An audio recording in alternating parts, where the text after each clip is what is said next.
I'm going to roll a d5. I almost rolled a d6, but that would not be very fair to Tiffany. So here we go. I got a 2. So in brief, for Tiffany's sake, since I suppose since Rylanor, right? That's kind of where you left off, was back in Rylanor with the Space Vikings, right? Raleigh. Or Raleigh, sorry, Raleigh. Yeah, Raleigh. I was Pretty like, wow. remarkable. We're like, Are you throwing another temporal anomaly at us, Ross? Yeah. So since Raleigh, in brief, kind of what has went down, and where are you now, Bellamy? Oh, dang! I just did it. But what happened? Well,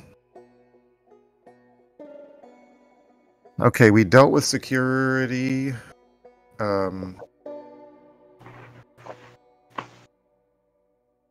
And we took the gosh, all the way since then. Okay, sorry. That's okay. We dealt with the Space Vikings. She was there for that, right? Yes. Okay. And then after that, we... In this case, Thomas, that doesn't mean they killed them all. But it usually does. Go ahead. No, Good to know. We didn't have to kill that many, actually. We on the dealt with contrary, we saved lives, we I really bet. did. Well, you did. Because yours was the mythology, weaponized mythology.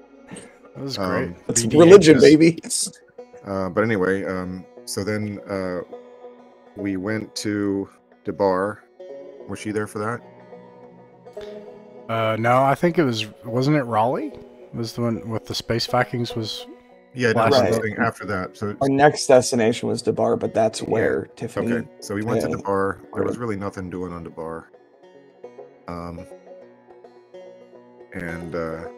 You considered aerially hunting... Aerial? Yeah, aerial hunting. Aerial of hunting, yeah. 2-ton bears with our 20 Mike I support that. side cannon, but Ross indicated it would not really be as viable as I'd hope, as an easier, just something. We don't have much left to sell. Well, that's in the past. Okay. We never want to go there again, or anywhere spinward of there again. But then we made our way to Startown Liberty, and then we had a nice evening, a nice peaceful evening of gambling, wherein Magnus lost 4,000 credits, and that's the main memorable thing about the evening. We also I think we're neglecting a pirate encounter on our way into Flammarion. It was kind of the highlight of our last several weeks of adventuring, I'd say.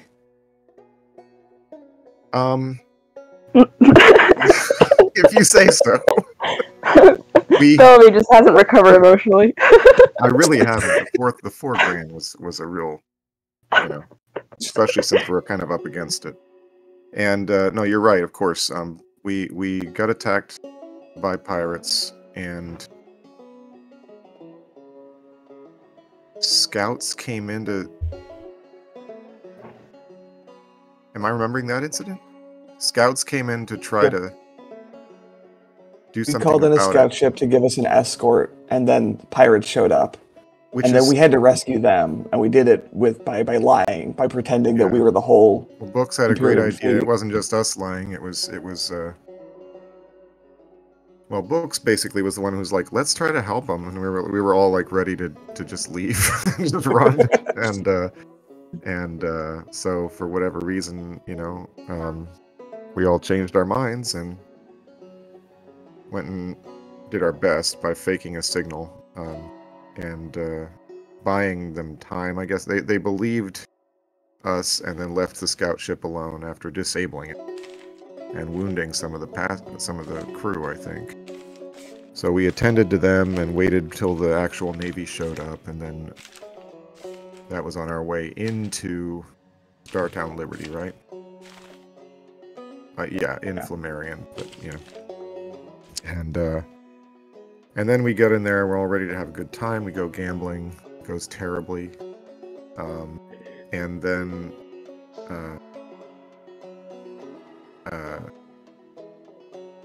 was it? I forget your what is it? Dang it! Is it Lawrence? What's your character's name? Rogue Nation. Oh, Lamar Ocean or Lamar. Doc Ocean. Right, Doc Ocean. Was it you who was seeking business opportunities? Yes, I'm the one Yeah. that attracted the Vargers' attention at the casino. Yeah. So that was all, again, great initiative. Terrible choice of patron and timing, because this is the same pack of Vargur that are the Union of Equals or whatever they're called, some terrorist group. The terrorists, yeah. That I don't know, just the guys from, what is it, Walston? yes, same guys. Okay. Same organization, and they recognized, like we were all ready to go and listen to their business opportunity, and then they laid eyes on us and recognized us as like the heroes of Walston / their thorns in their side, and they just opened fire on us in the middle of the casino, and then we had a huge firefight in which Marcello and Lamar. both got horribly wounded. Not quite to death, but it was pretty close. And we ended up taking care of them. Not quite the same way as the Space Vikings, although my cutlass was involved again. I did behead one of them. And then we put the remains and the survivors into the low berths, and claimed them as agricultural goods. I think that's what the customs guy said to call them after we talked to him for a while and admitted like we cattle. claimed to be basically bounty hunters / representatives of Walston, like bringing in these terrorists / criminals, and slipped him 500 credits, and he sent us on our way. And that's pretty much up to date, except until we came into Asteltine just now and have been accosted perhaps by some, I think a 400 ton is what Ross said. I can't remember the tonnage of it. But we're now being hailed and asked to stop and have a conversation on board our ship. Yeah. I'm gonna throw in some big, broader kind of concepts, some highlights here, I think. One is that as it stands, you are about to, I believe, leave Asteltine for the first time. If you don't use your own personal money to put it together, which you can, skipping a payment. Unless you use your personal money, but you'll be... We don't know. We don't... Either way, yes, we don't know yet. Yeah, let's keep our hopes up here. We could sell enough. You can We keep could your make hopes enough up, from but this sale. Yeah. I think it's fair to say that things are tight. Yeah. And that possibility of actually missing a payment or not being able to meet it it's a real possibility right now. So that's one highlight I want to throw out. Yeah, you had a run-in with Vargur terrorists, and I don't know if you mentioned this, but they're in your hold right now. So that's they're in the low berth. They're not in the hold. They're in the low berth. Yeah, they're frozen. And then you got a shipment. So you met with some various patrons. That also seems really important. So in Startown Liberty, there were kind of two major chances to make some money aside from just moving goods. The movement of goods has been pretty sour, both because of the low population worlds and then some bad luck on higher population worlds so far. And then there, you could try to speculate, and one of those didn't turn out so good, and so on and so forth. So anyways, there's these kind of two opportunities. One of them is that you all return to the director of the Imperial Scout Service. I entirely forgot about the Scout. Sorry. No, it's okay. In District 268. Now, to back up a little bit on the way in, I think he undersold what books pitched, because basically they were not involved. There was a scout ship and a way overpowered kind of retrofitted ship, 400 tons or whatever. And you guys don't have guns. Like, you're trying to go somewhere where supposedly you're going to be able to get a gun bolted on, right? But, like, you don't have that yet. So you don't even have one gun. And everybody's like, we got to run. And then Books is like, yeah, but what if we don't? Like, in the typical Books fashion. And everybody's like, oh, Books, classic Books. But then, like, basically they create a plan to create this, like, static, like this attenuation in space to seem as if there are ships coming, because eventually ships would respond, because Flammarion is a Imperial naval base headquarters, and they pull it off, and they make it seem like ships are inbound, and the pirate departs and leaves the scout ship, and then they come on board the scout ship and they repair it and bring the sensors back online so that they're prepared for any other threats long enough for the Navy, for the cavalry to arrive. And so they ride into Startown Liberty like a bunch of heroes. So when they go back to your patron with the Imperial Scout Service, his name is... What's his name? Anders Kasari. Anders Kasari. He's got bad news. And it's the kind of bad news that you've been hearing a lot, which is that the power of these patrons and their money is slipping from them. So Anders Kasari, if you recall, months ago told you all, hey, you work for me, I will keep getting you paid. If you do a contract for the Scout Service, bring it back to me, I'll get you money, and I'll also get you other opportunities. And then he basically is a mess. And you find that all of his funding is stripped, and for some reason the Imperium seems to be divesting from District 268 and pulling their resources out. And so he decides to, hey, I can't give you a contract on paper, but I'll make you a deal under the table. And if you keep providing me intelligence, I will find a way to compensate you. And the first major intelligence product that he wants from you is to determine the relationship between the Kafirkanok Vargar Shipping Company and the Society of Equals, the terrorist organization, to see if there's a connection. So you all took a shipment of goods from Kafirkanok, from Vargar interests, and you're hoping to deliver those goods to Vargar interests on Asteltine. So that's one thing that's going on. And the other one is, dang it, your lawyer, Squalia, that mission. Yeah, we got like 4 missions stacked up right now.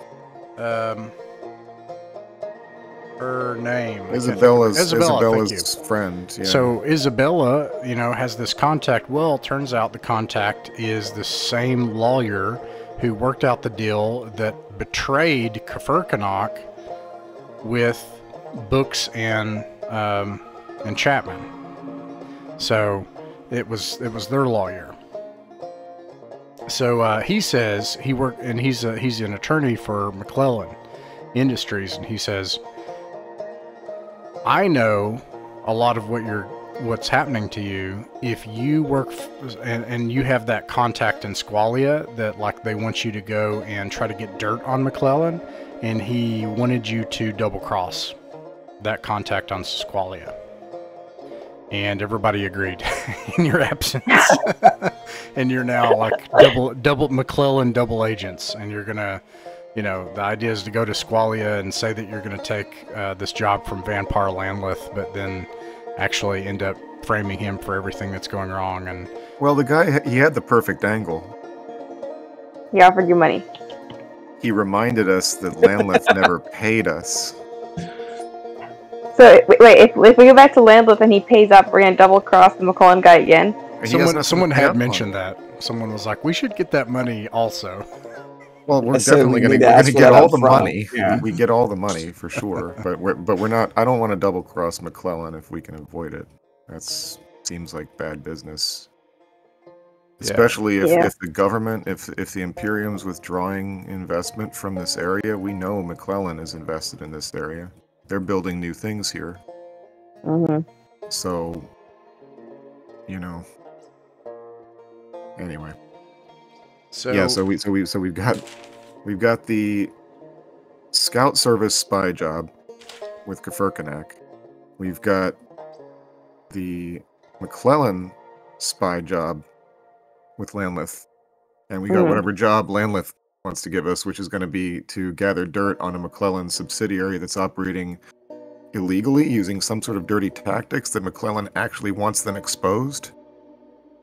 So we're supposed to, so we can collect from Landleth in good conscience, in my opinion. I mean, because McClellan said, go ahead and do that too. We want you to do his job, but we also want you to, we're supposed to screw him over in some way or other. Does anybody remember the, oh, that's right. We're not, oh no, we're not, are we supposed to not complete the job? He wants us to just leave with the information and come straight back to him. Was that the idea? Instead of bringing it to Vanpar Landleth, you're going to get to the bottom of it, and you're going to go to McClellan instead. And you're going to, and they've basically told you they're going to frame him, because he is in fact a criminal in the Ott Park Federation. Right. Okay, so you got these kind of two main threads. I wanted to present that. You've got gathering intel for the IISS under the table, and then you've got Vanpar Landleth. Okay. So here you are, you're coming into Asteltine, and you're going to try to sell these old weapons and get an in with the Vargur.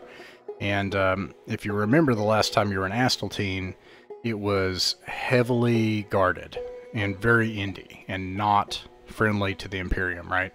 And there were vessels that met you and escorted you in. Well, I can't remember who calculated the jump. I think it was... our previous crew member. Yeah, Tim. Major Coleman? Yeah, it was Major Coleman. That's right. Yeah, he calculated the jump. It wasn't a bad jump calculation, but not as good as Shipley. Because you're about a... But he's not on the ship anymore. We must have thrown him out the airlock. Right. It's ruthless. A cold nap. Okay, so...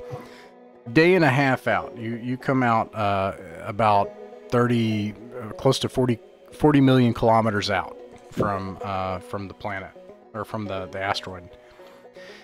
And you travel for about a day, no problem. And then this extremely heavily armed 400-ton vessel comes within radar range and announces itself, bristling with weapons, missile launchers, and simply says, "We'd like to talk." Does it make any demands? Didn't the pirates say they'd meet us at Asseltine? The Viking pirates, or is this me being too optimistic? Was that... Okay, so that's a third thread, actually. So you're Because supposed to we go still have to to go to Bowman, the pirates and get these guns he That's promised right. us. Well, we have Speaking of jobs we haven't been paid for. Bowman's on the way to Squalia anyway. Yeah. Yeah. Now, a good question, though. Is there any identification of like what this ship is just from outward appearances? I assume it's not Imperium, but does it look like a pirate ship, a Viking ship, a Zidani ship? Yeah, with that, let's hop right in and take a look. So here you are. You're all on the bridge, and I believe all these people are gone. I think you've got a few mid passengers. I can't remember. I don't. Oh no, you have some low. I think We have some low. I don't know if we had any mids.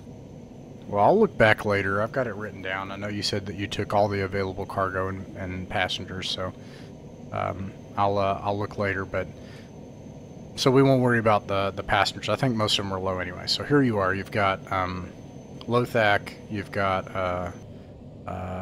Isabella, Velez, and I suppose you have a new crew member that we should introduce. Thomas, can you tell us about your character? I apologize, I know you did last time. And then we'll also introduce Shipley. Yeah, so Lamar Ocean, a 30-year-old world vet from Rylanor. He served his first 4 years in the Merchant Marines as a 4th officer. He didn't get promoted after that because he ended up accidentally killing his deck officer when he was trying to revive him.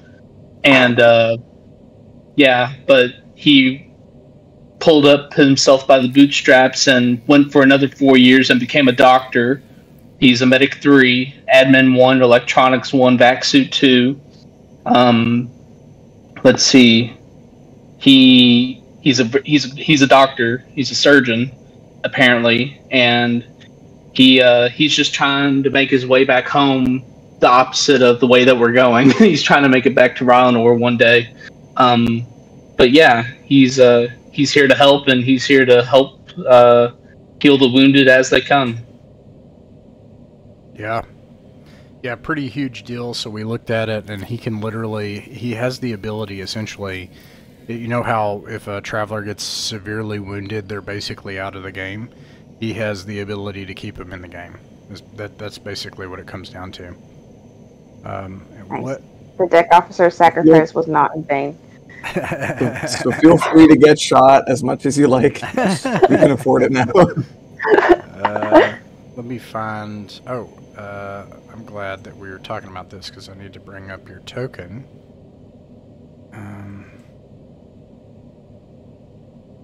Okay, tell us about Shipley. Okay, so Shipley is, I think, pretty young.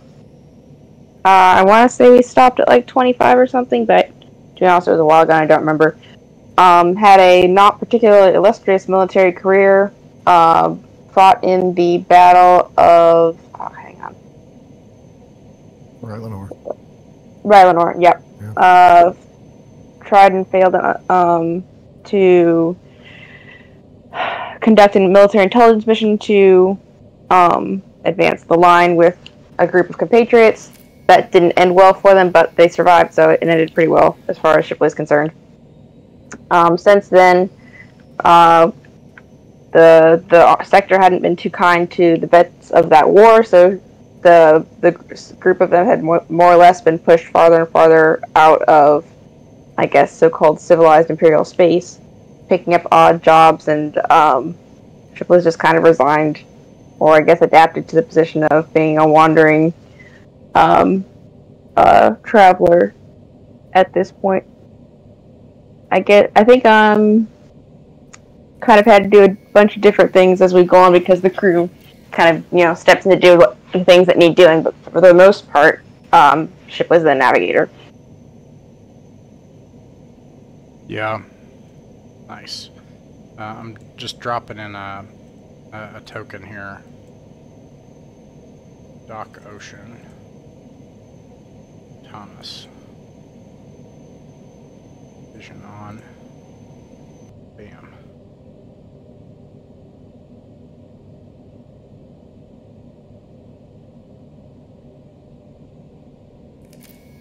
Something, and Thomas, you know, I apologize if you already sent me something. Just let me know and I'll let's see.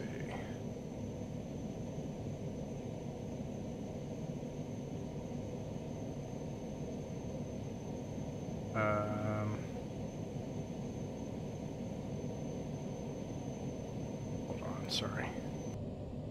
We didn't have this last time. I got kind of confused during combat, so I wanted to get something on the available there. Okay, so here you are, and this ship has requested to come abeam, and it's gonna extend something, and then some simple umbilical of some sort, and come aboard and chat with you. That's what they've asked for. They've called themselves something like the Sword of Truth, I think, or something grandiose like that. And you all have agreed. So that's what's happening, is they're basically like, in a kind of relative to you, they're matching V, and they're starting to close distance laterally. And that is what's happening. Is there anything that you want to do before that comes about? Well, we all need to be, you know, by the airlock. Okay. Uh, You're going to have everybody... With their go to the vac suits airlock? on. with Yeah, vac figure it suits on, yes.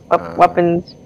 Yeah. And weapons not pointed at the doors, but let's look at this internal geography a little bit. Yeah, I don't suppose we have any spaces that we can stow a Well, the air. Okay, weapon so we can quickly grab. right there's.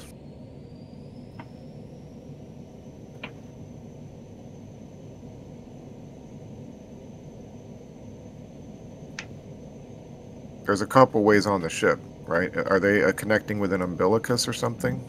Yeah, they're gonna... That's exactly how they're gonna try to do it.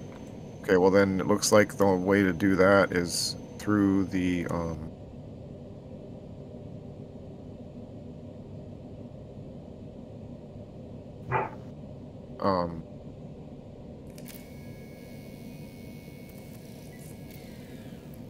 I mean, there's the primary passenger airlock. Yeah, I mean, they can On the do left. that. Let's, Then there's a cargo airlock, which is huge. I'd assumed that they would just work it out through the cargo airlock, and that it was compartmentalized in some way. But you can tell them what... I mean, what do you tell them what to do? And who's on comms? It's is it Books normally. Books? What do you pick? You're the one on comms, so you tell them where to go. What are the options? It sounds like you could probably have them connect through the cargo bay or in the passenger lounge, essentially. And I'm talking about where you would ultimately meet them after they enter the ship. I would say cargo bay. Okay. Yeah. So cargo bay. This is the airlock on either side on deck 3. For the cargo. It's on deck 3 if you go over to the right. The right. Oh, nice. Le- Okay, my bad. Piece of cake. Yeah, so they do that.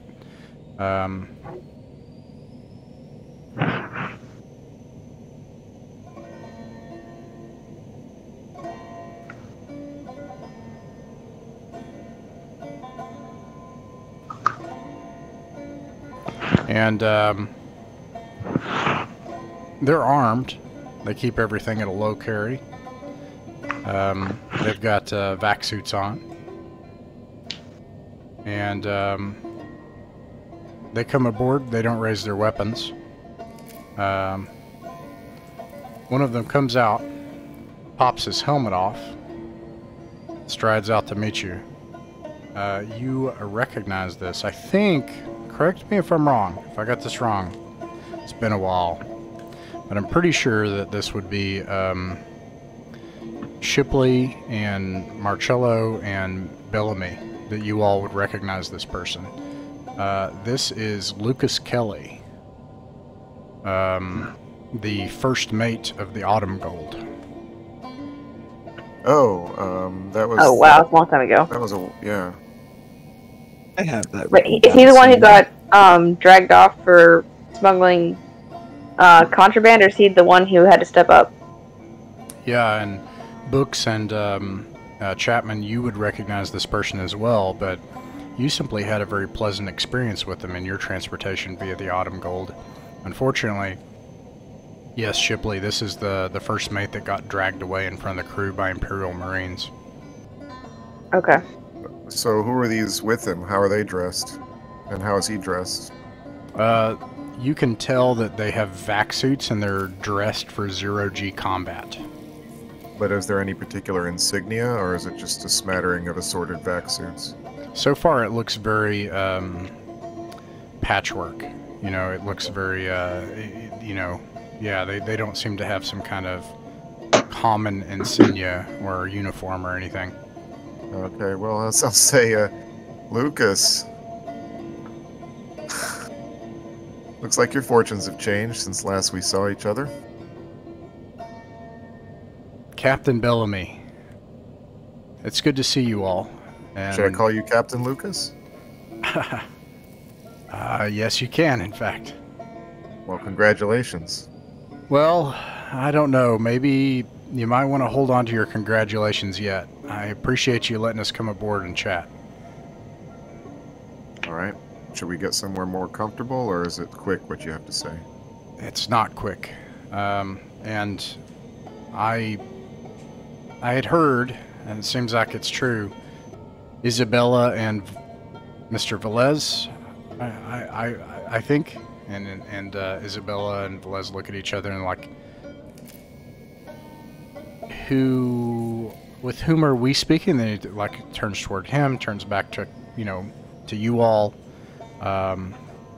Yeah, they don't know this person. Marcello, why don't you make some of your famous, engine grease cafe, and we'll,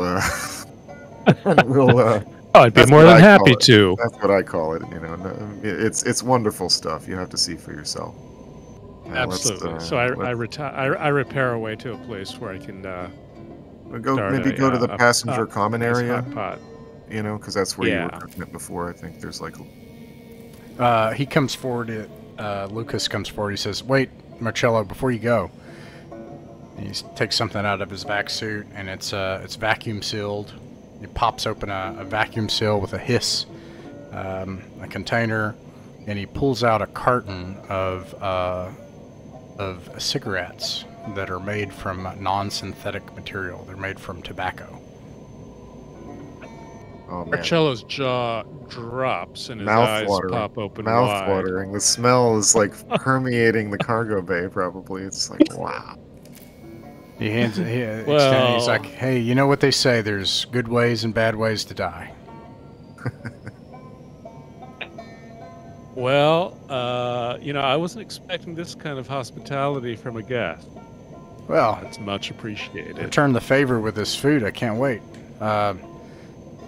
Yeah, let's not waste any time. I have lots of bad news and great importance to talk to you about if you'll hear us out. Sure. We're par for the course at this point. Do you mind if my crew just if they stay here for a while? I didn't have any way of knowing. They can join us if you like. Or I could send them back, whichever you'd prefer.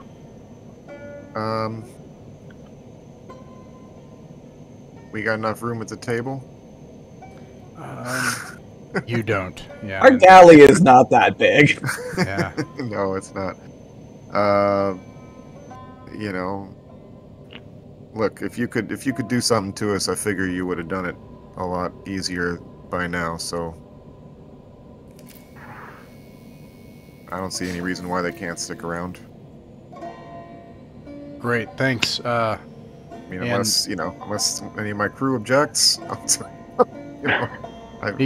He nods back. He says, "Everybody, leave this place the way you found it. Take a break." He points over toward the hold. They shrug. Hurry up and wait. Yeah. And then he strides forward and he reaches out his hand to Lothak, and he's like, "I don't think we've met." Lothak looks at his hand, looks like around it, and then you can see the sides of her proprioceptors and nostril flare up. She tries to figure out what to do with the hand. And then he operates. Wait.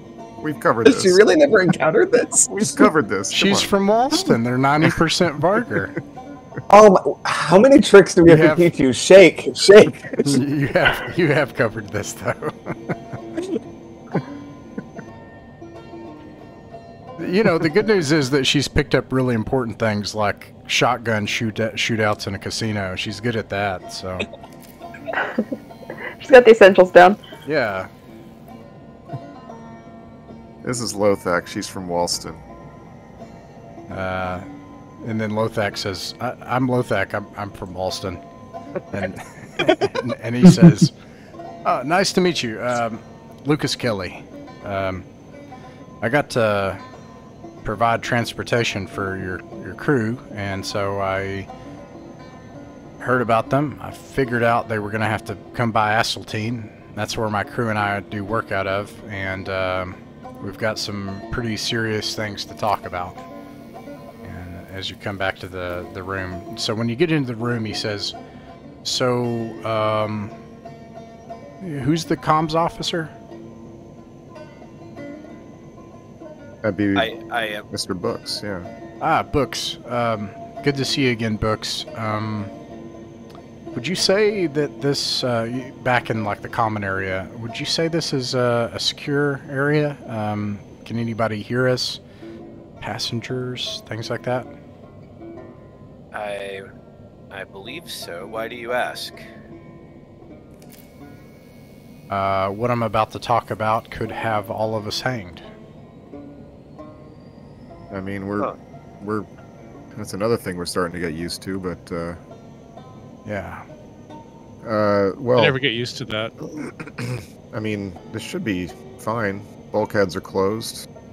I've got, anti-hijack software. All right. All Or right. if they're managing to listen from the low birds, then I'm impressed. Let them listen. All right. Yeah, we don't have any mid passengers right now. Okay. Well, I believe you. I believe you.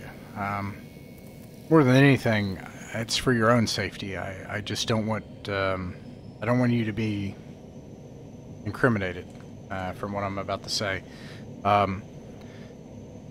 Miss Isabella, Mr. Velez, I have also heard through my sources that you have been working with my friends here, and that's why I saw an opportunity and wanted to reach out to you all. As you know, the last time you saw me, I went on a trip with some Imperial Marines, and I was taken away from my friends in the Autumn Gold. From everything I'm about to say,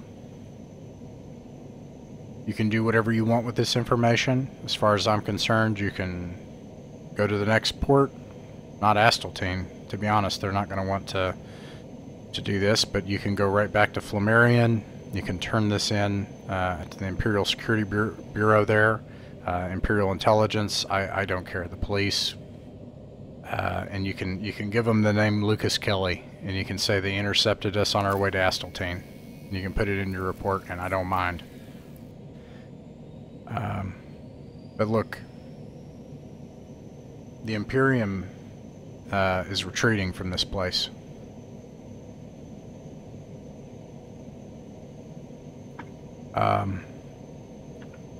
After the war, they promised these worlds that they would repair things.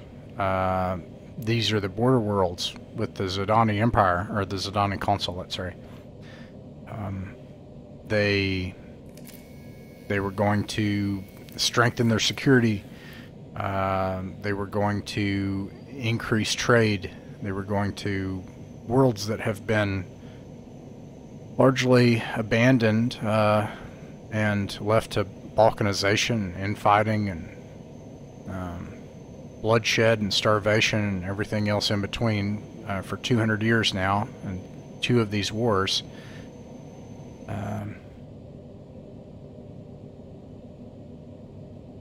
We had heard that things were going to change here, and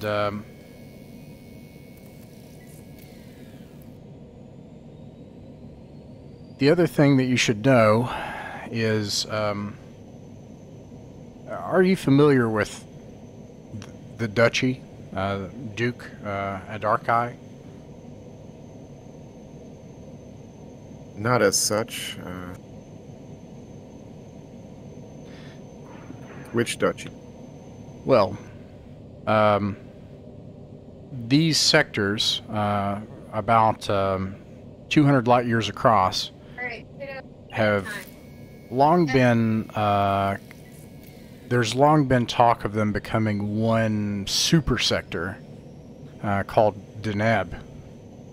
And the person closest to the throne is the Lord of Deneb, Duke Adarkai. And that is how this investment was supposed to work for District 268. I think he had promised this to His Majesty.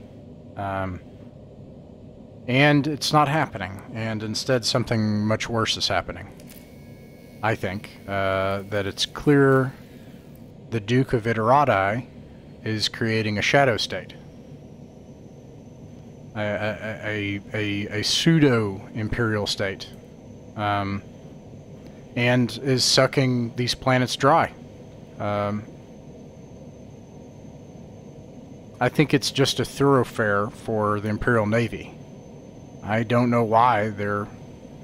let me bring up Traveler Map again.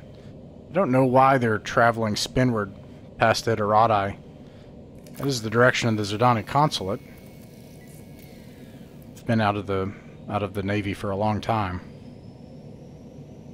But the Imperium is not interested in the crimes committed by Duke Norris. And as they continue pulling resources away from District 268, these people will suffer more and more.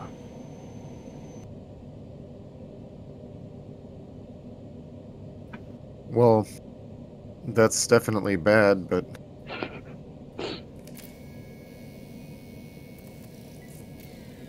is there something we can do about it?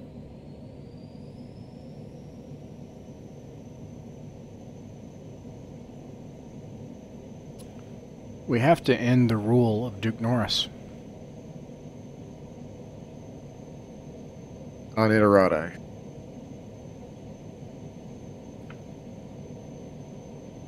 That's in my least favorite direction. Yeah, mine too. No, well, I wish you luck. I mean, he certainly seems to be doing a terrible job. I'll admit that much. I understand. But look, this isn't the Imperium we fought for.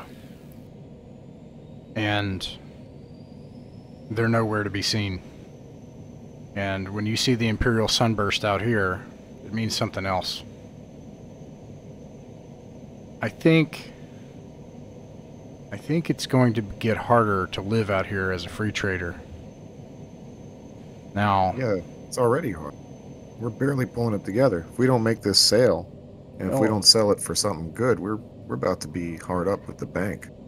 I worked on the Autumn Gold for years. Surely you have seen how this works. Oh, hold up. Ross, you started... could you say that last thing again? I said I worked on the Autumn Gold for years. Surely you've seen how this works.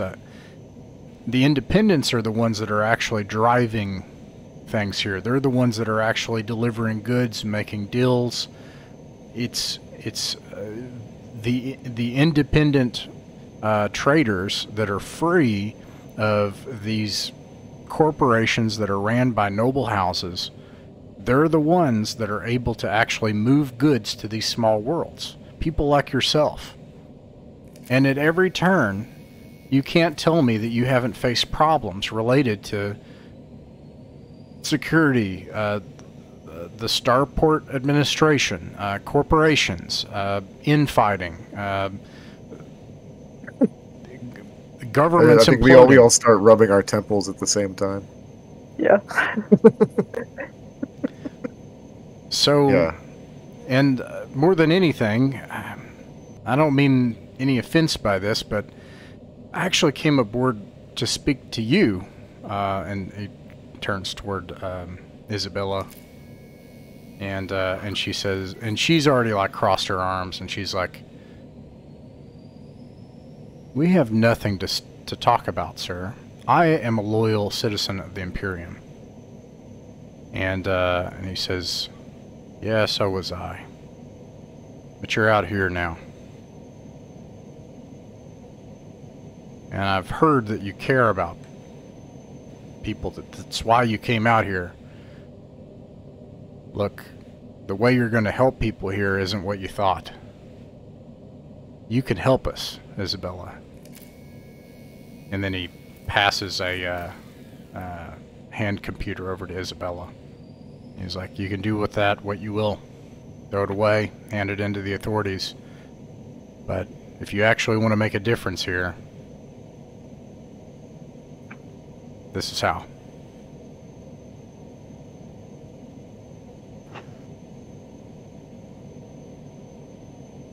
Well,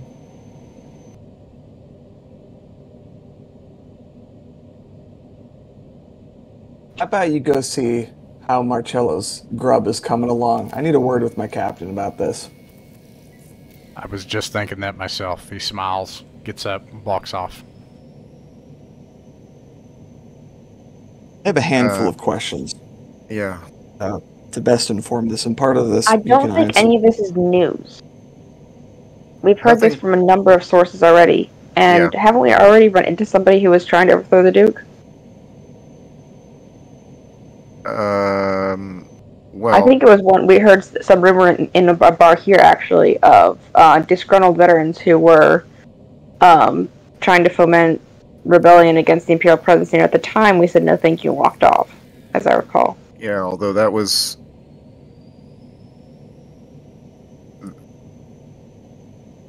There's probably more, I think there's more than one interest going, but Chapman, Well- what were your list of questions? Firstly, so he seems to suggest that Duke Norris of Iterati is almost independent of the Imperium, or that's what his aspirations ultimately are. He described it as setting up a shadow state. Yeah. If we were, if someone were to take action against him, is that explicitly anti-Imperium? Would that make us traitors to the Imperium? We already know. First of all, we're already known as terrorists, associates of terrorists, and it was his government that named us that. Right. So we already know he's a bad guy, and we know he's doing a bad job. I'm just not convinced how much of it's our business. I'd like to get back to the parts of the Imperium that don't have to deal with guys like this. Of course he's gonna set himself up if they're withdrawing their investments and everything else in these worlds. I mean, he's the guy around, and he's gonna take advantage of it. But I'm sorry for the people, but what's one barely armed free trader gonna do about it? Well, another Episode thing, title. I need a couple more details about how exactly our mortgage payment works for this here boat, because who exactly do we make those to? What is their presence in this region? And what happens if we were to miss our payment? Because presumably, if civilization is falling away from the that doesn't mean the banks don't want their money. They're gonna have setups. They're gonna have branches at all of them. I don't know. I can answer that mechanically, but go ahead. I was gonna just say, Ross, stop me if I'm wrong about anything I'm about to say. But I'm just gonna say, basically, on anything with a starport, I would feel like Asteltine they would have some version of an ATM where payments can be made, because where else is a starship going to make payments but at a starport? They're going to constantly be at them. So, can you restate your question, Alex, just to make sure? So, is there a specific banking institution that we pay to, and if so, what kind of presence do they have out here in the Bowman Arm? And what kinds of means are at their disposal to come collect it if we don't pay? Because here's what I'm thinking, is that, if the Imperium can't maintain their presence out here, is a bank able to? I mean, obviously it's their intention that we pay them, and they'll set up an ATM for us, too. So let me answer that. I assume they would send bounty hunters normally if we can't, but, there comes a point where that becomes no longer feasible if you can't summon the wherewithal to actually enforce what you intend to. Yeah, I can answer that in 3 parts that I think will answer the question. The first one, the banks, how your payments work, both in terms of you being able to pay and them wanting you to pay, you can expect that to be reliable. So you don't have to worry about that. The second thing is that what happens when you don't pay is called skipping, which maybe you already read that, but essentially the way skipping works is the closer you are to where you're supposed to pay, the more likely a bounty hunter will show up in your hold. And then the further you get away from that, the more, and then if you skip again and you make it back in, I kind of treat crime this way too. Like if you show up a second time, it gets even worse. Like, and they can kind of trade information. It's like a police network. So the more you come around, the easier it is for them to pull you in. And the further you are away from it, the easier you can skip. Lastly, because this is not in the rules, the more civilized place you go to, the harder it is to skip. Like, the more you go into the arms of civilization, the harder it is to skip or commit a crime. That's what I expect, and it sounds like we're describing the end of civilization in the Bowman Arm, as though this can become a more comfortable place to avoid the long arm of the banking, of the banker guys. Well, that would be true if our home base wasn't Flammarion. I don't know where. I'm guessing that's the center of our banking activity. I don't know. Yeah, let's do that. I mean, so therefore, no matter how much it falls, interest in Flammarion is still going to be a Class A starport, still going to be a Imperium in name, and there's a naval base there. You know, it's just like, yeah, civilization might be collapsing, but we're right next to one of its little bastions out here, so. And then so I don't know, but then the next question is, well, I guess you kind of answered it already. I would have been worried about moving closer to civilization if we move more core or more trailing. But are you saying, Ross, that it's not the same? It's not the same bank, basically. So it's like we can make payments no matter where we are, but it's not. They're not going to be able to wield as many resources, even if we move closer with to actual civilization in the Imperium part of the marches. Now, my understanding of skipping is essentially the further away from where you pay, the higher the dice roll needs to be in order for there to be a bounty hunter. But right. What I'm adding to that, so this is a house rule essentially, is that it's not just getting farther away, but if you get farther away but along an expo route, it doesn't matter that you're farther away. So if you're getting further into civilization, you don't gain that benefit as much. You know? Yeah, like it might be safer, quote unquote, safer for us in the sword worlds in terms of avoiding bounty hunters. Yeah, that's probably a good point. But it's not gonna. We just have to deal with sword worlders.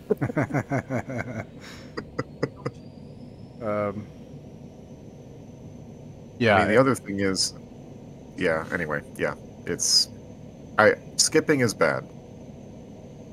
Skipping's bad. If civilization is really declining at such a doomsday-like rate as we're being told, it sounds more and more viable, but I don't like that idea. Our long-term goal, allegedly, is that to save up enough money that we can get a better hyperdrive so that we can make bigger jumps so we can finally start heading seriously trailing. Maybe skipping over some of the nasty stops along the way, like Nirton and Caliburn. And I'm just thinking, and here in the Bowman Arm, just trying to scrounge up that money until we get there, the worse it's going to get. Maybe the most prudent thing would be to help contribute something to getting rid of this Duke Norris guy, helping to restore a better Imperium presence. Well, let me hear. I will only point out that nobody has offered to pay us for this yet. Yeah, there's that. There's a lot of appeal to our sense of duty and justice, and not a lot of credit. Let's go around. I'm not advocating for duty and justice. I'm saying that hypothetically, it should have a knock-on effect that makes this whole region less infested by pirates, terrorists, maybe Vikings, the kinds of things that have been causing us so much trouble. Let's go around the table here. Books, what do you think? I don't know. Honestly, I'm kind of agreeing with Chapman. I don't know. I'm still fairly undecided. But you need to have a look at that data pad. Yeah, Isabella pushes it toward Marcello, presumably.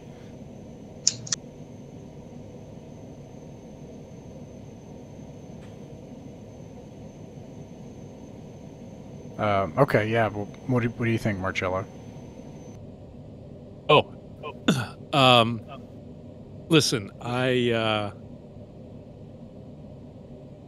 hate to be the straight man, but I don't like being in arrears of my debts.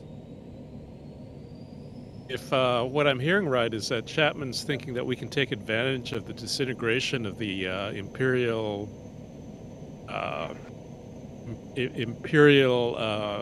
rule out here to skip out on our payments? Is that what you're saying? I'm saying that seems to me what would happen if things are going the way that our friend is telling us they are. But I do prefer the alternative, where that's not the case. I would rather be making lawful payments on our debts and have no pirates to worry about, rather than having, free reign to roam around this place without owing anything to the bank, except having to constantly deal with pirates and terrorists and that kind of thing. But I think it's going to end up being one or the other, if that makes sense. What about the dock? Well, civilization might be falling apart all around us, but that's all the more reason for us to maintain standards. That's what I think. All right. Yeah. What about Doc Ocean? What do you think?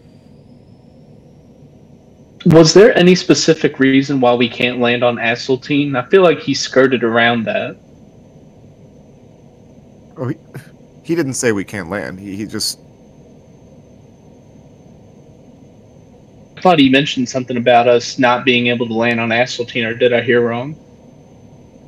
He said we wouldn't find anyone sympathetic to the Empire on Asseltine if we wanted to turn him in. Yeah. Okay, so we can still make our drop off of the weapons at Asseltine and then make our way to Squalia, right? Well, I feel like we're getting... Yeah, he's not giving... It doesn't sound to me like he's giving us a mission right now. But we need to have a look at this data pad and see, because we asked what could one Type A trader do about it or something like that. Or maybe he has a whole game plan already lined up. Marcello, do you want to look at the data pad, and if so, what do you do with it? Sure, I'll look at the data pad.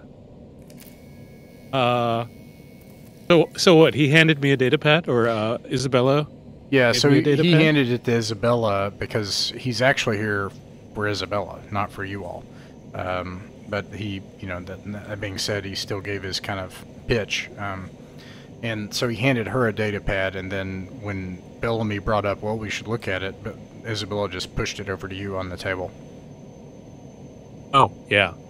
So sure. I'll pick it up, step over to the document there, and scan the... What does the title of the document say? So it doesn't include any identifying information, but you can tell what it is. It has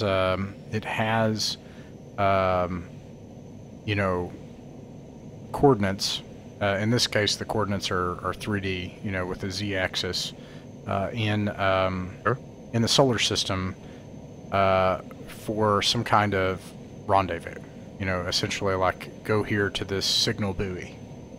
And presumably that's like the point of contact for Isabella and specifically, and then it includes it does have a document which is quite gruesome, where it essentially shows all sorts of examples of the atrocities of the Idarati, government, like saying, and many of which are not surprising to you, because a lot of them are just rally, but there are a couple of other worlds, to try to say, look, do you want to help or not? That's sort of the pitch to Isabella, if you actually want to help, this is how you're going to have to help. You're going to have to put a stop to this.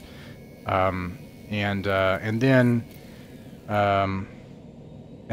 that's the two components of just the data is if you want to help, look at all this stuff, we need to stop it, and then here's a place to meet. That's what you get on the surface. Well, Yeah, well, I relay this to everybody else, and I mean, okay, I get it. It looks like Duke Norris is not a nice guy, and the question is, like, what are we going to do about it? Are we supposed to show up at these coordinates, and then what? Isabella Will we bring responds to that. Isabella? She says, "I have absolutely no intention of doing that. I recognize that I am still in your debt, and I hope to pay it off, and to help my colleagues and I pay for passage back Corward. And in the meantime, and I think this is true, Mr. Velez, we are going to try to be as valuable of crew members on your crew as we can. But apart from that, Mr. Velez and I and our colleagues intend to head Corward. We will not betray the Imperium or its authorities, or actually commit treason, and we're confident that we can work out these legal troubles." Okay. I appreciate that, but then I look to everybody else, and I mean, it's all very well and fine to sort of say, no, we're not, thank you, but no thank you. But the guys down in the cargo hold have weapons. I'm not sure if, like, is our friend gonna, like, press us into this? Is that a possibility?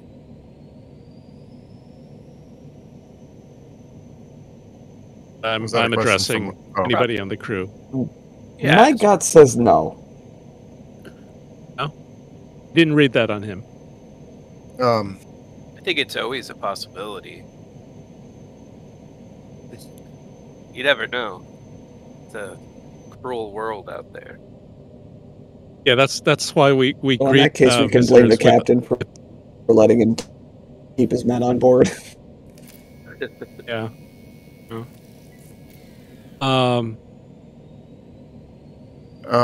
Well, you know, again, is this a time-sensitive affair? You see nothing in the datapad, Marcello, that would indicate that. Yeah, it doesn't seem to be the case. Hey, I don't Lucas. I'm gonna shout out. Oh, yeah, that's right. So I got that kind of crossed. So, anyways, he comes back. He says, Question for you. May I take a seat?" Well, sure. Thanks. But a question for you. Yeah. Yes, of course. I imagine you must have a lot of questions. What's the time frame on? Is there a time frame on this? What are these coordinates for? I mean, you know, is there somebody going to be waiting out there looking at their watch?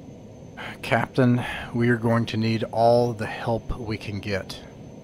With whatever casual support from the actual Imperial Navy that the Duke of Iterati can muster of local patrol craft, I can't imagine that they will gain the support of the Imperial Navy. It seems like they have some major operation, Spinward, but this will have to be, this cannot be a long revolution.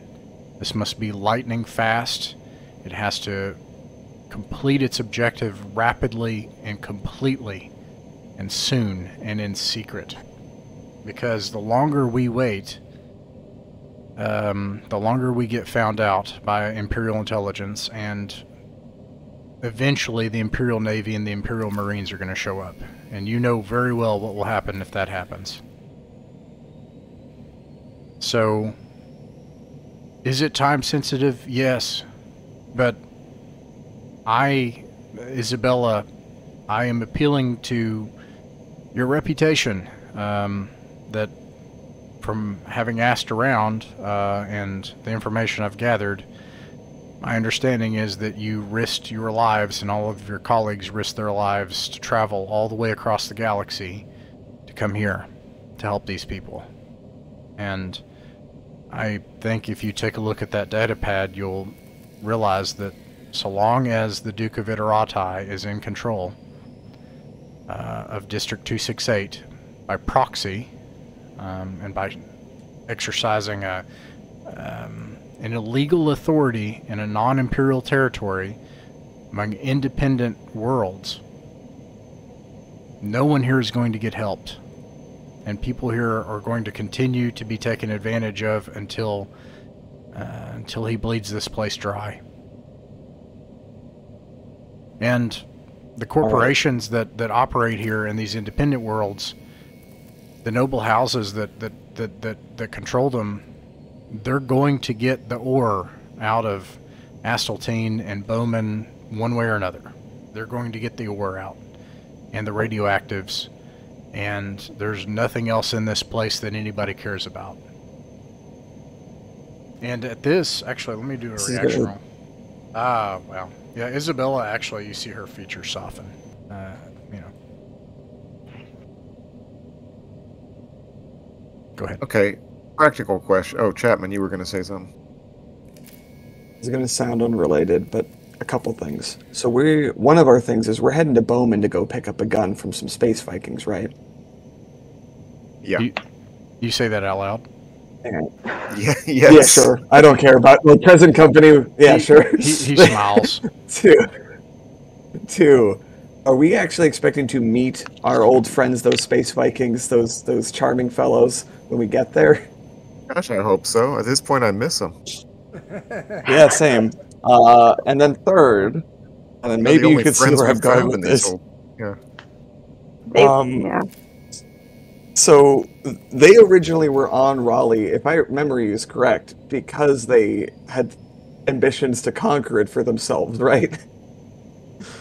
And it went terribly, obviously, you know, they all split apart and they splintered and all that, but that was what their intention was, right? Sure, yeah, they wanted a world for themselves. I'm not saying that one little free trader ship with one brand new gun is going to be that much of a contribution to our revolution, but we could have a much bigger weapon we can point towards the Duke. And that is a lot of angry space Vikings who would love some new territory.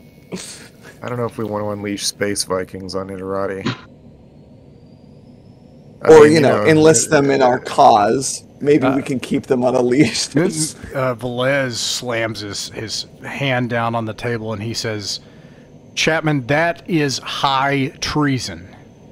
The Soreworlders are the enemies of the Imperium. And the captain is right. Have you not heard of the things they do to conquered worlds?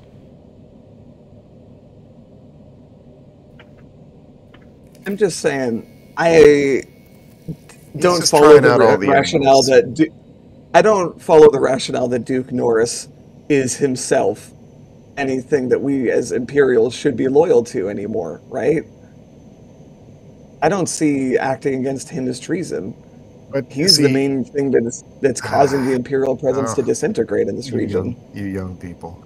It's the Imperium has never cared how the locals run their worlds. They only care that trade keeps moving.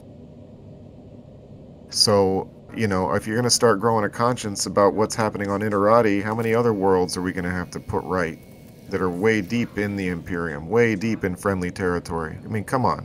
Let's get real here. Now, I can understand, you know, hey, if the time is right and the iron's hot and all that, and this is like an opportunistic thing, that kind of thing happens even in the Imperium. Brothers overthrowing each other and everything else, the Imperium doesn't care as long as the trade keeps moving. So in that sense, I kind of agree with both of you here. There's actually no reason why we couldn't help make this happen as long as it doesn't impact whatever the Navy's trying to do. There's not a reason why the Imperium would even care, really. So I see what Lucas is saying on that one. Captain Kelly, to that, he says, so it sounds like everyone is interested in payment. You know how it goes. I do. Look, to be blunt, it works like this. You'll be paid. And then he points out if there's like a... This is old sci-fi, so like if there's like a viewport, he points out to the ship a beam that's been like just stacked with weapons and retrofitted, into some abomination that it was never intended to be. And he says, we have more ships like that. And this ship, it could be modified too. So it works like this. Pay, changes to your ship, sure. But admittedly, if you're going to get involved in this enterprise, it will be very dangerous. I'm not going to lie to you. You'll be seen as enemies of the Imperium.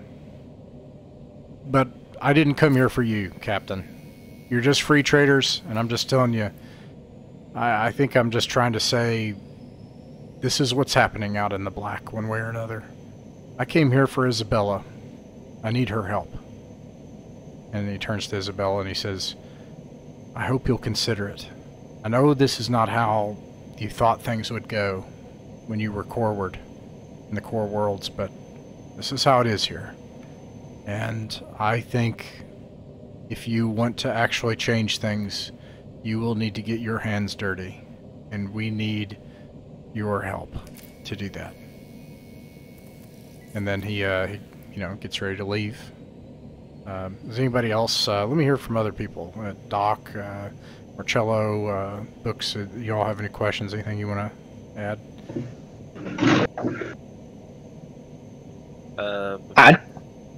Go ahead. Sorry, go ahead. No, go ahead, please. As he's walking away, I lean into the group and with a lowered voice, I say, look, I think we should just accomplish the missions that we have on our hand right now and get paid and pay off our debts for this ship. I think that's the way to go right now. Yeah, I'm in agreement with you. I think we should just stick with what we have going on now. I don't know that we're in a position to help anyone right now. We can't even pay our own ship payment, and we don't have the gun that we would need if we were actually going to get involved in some kind of military operation. So, assuming we were interested, I don't think we're in a position to do so right now. Yeah, I It agree. would be fun, though. The whole proposition is just too vague. I mean, there's not even a specific plan of action, not even a specific offer of recompense for us. It just seems madness. And also, Isabella's not interested. Well, I don't know. You've seen his data. What are you thinking now, Isabella? Just taps her fingers on the table, and she says,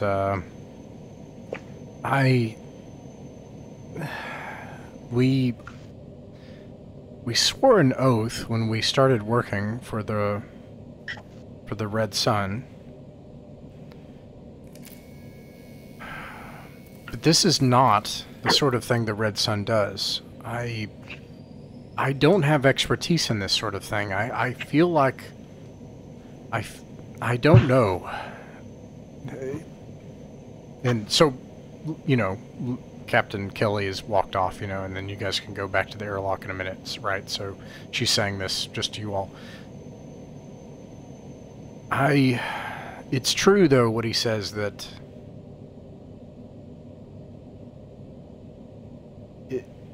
everything here is a tangled mess.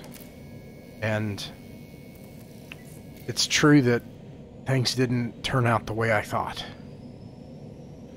But I don't want to betray Imperials. How many people would suffer and die over this? It's clear that they intend bloodshed. I don't know. I can't imagine. It seems unconscionable. She pushes the data pad back to you all. Well, I think either way, I agree with the thought that we gotta finish what's on our plate right now, best we can. If we do that, we'll be heading back this direction anyway, because we gotta deliver whatever, if any, info to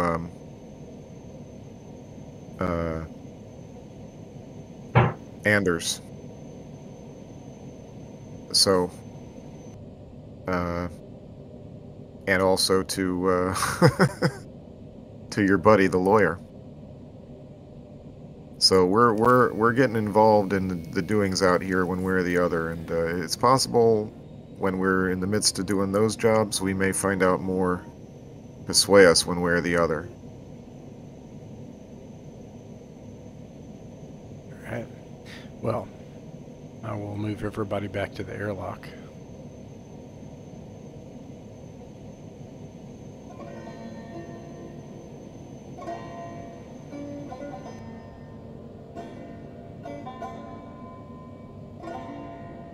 And, let's see, where's he at? Space Captain, there he is. Captain Kelly, he gets his vac suit back on, gets suited up, all his troopers are getting suited up. And, before he puts his helmet on and gets, ready to, enter the umbilicus, he says,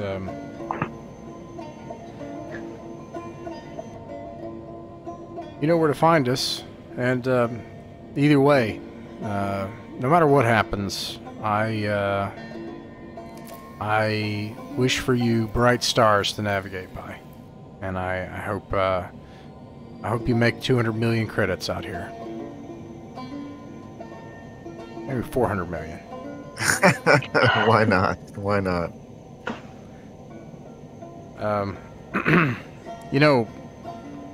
I heard that you all worked in the same area of operation as him. It's quite an honor. General Robinson, did you meet him?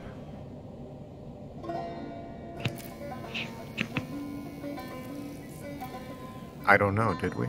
Robinson is the there's a group called Colonel. I thought it was Colonel Robinson. Yeah. Back then, Okay. But yeah, he pulled our butts out of the fire, if I remember correctly. Wow, that is an incredible honor. Yeah, I try not to be starstruck, but I met him once. I really think things could change around here. All of these resource shortfalls, all this chaos, something good could come of it. I want to hope, anyway. He puts his helmet on and leaves.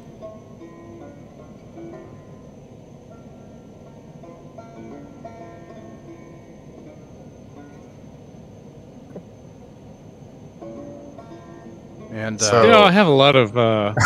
Robinson's Rangers. Go on, Marcello, sorry. Can't help but thinking that I have a lot of respect for that guy Lucas. Yeah, I agree.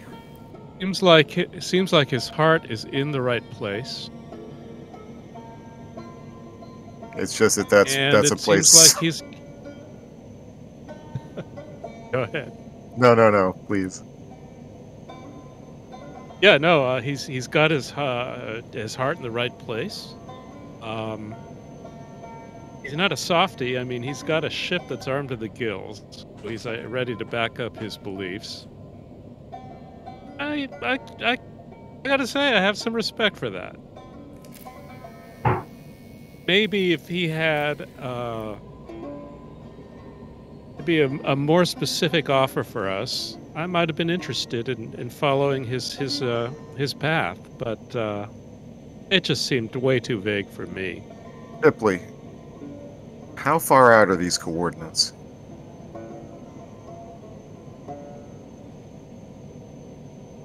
And I'll ask Marcello to ask her to look at the data pad and see if you can put it in the computer and see. Yeah, I can do that. How much of a diversion would it be? How far away are these coordinates? Ripley? Turns out Walston is the rebel base. So, I don't know, Shipley, do you take the data pad and try to look it in the nav computer? Okay, so when you do that, by the way, so Asteltine is, let me see here, 2, 3. It's a binary star system.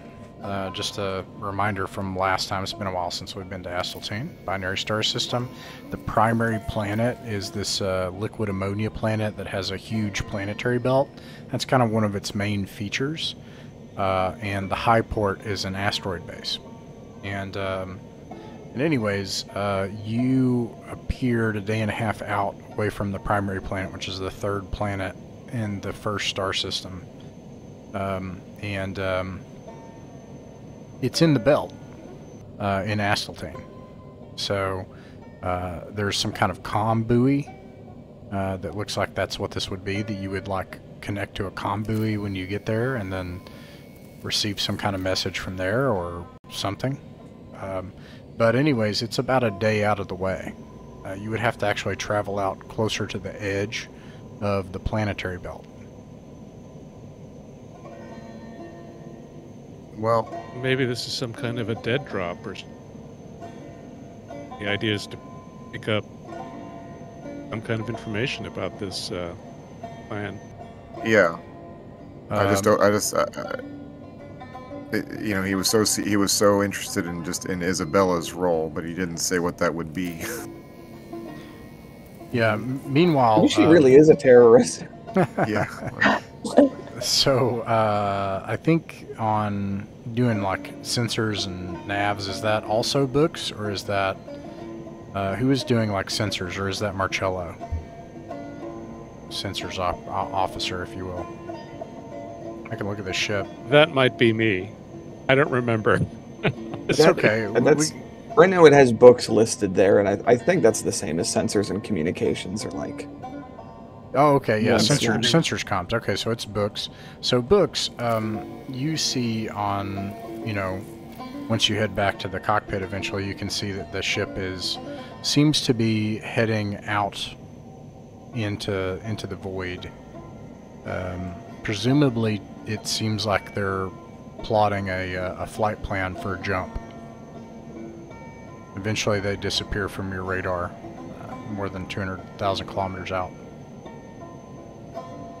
My vote is let's land, get this stuff sold, and deal with, because the payment's coming up in 3 days.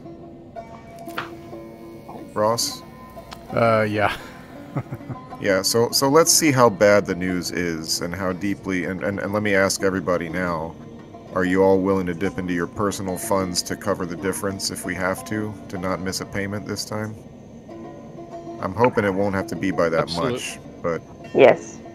Yeah. Yeah. That's Yeah. Yeah. Doc, you Yes. down, Doc? Okay. Yeah.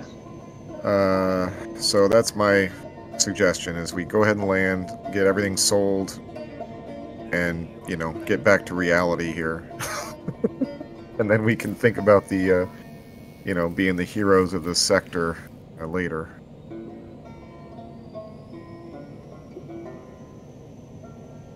All right.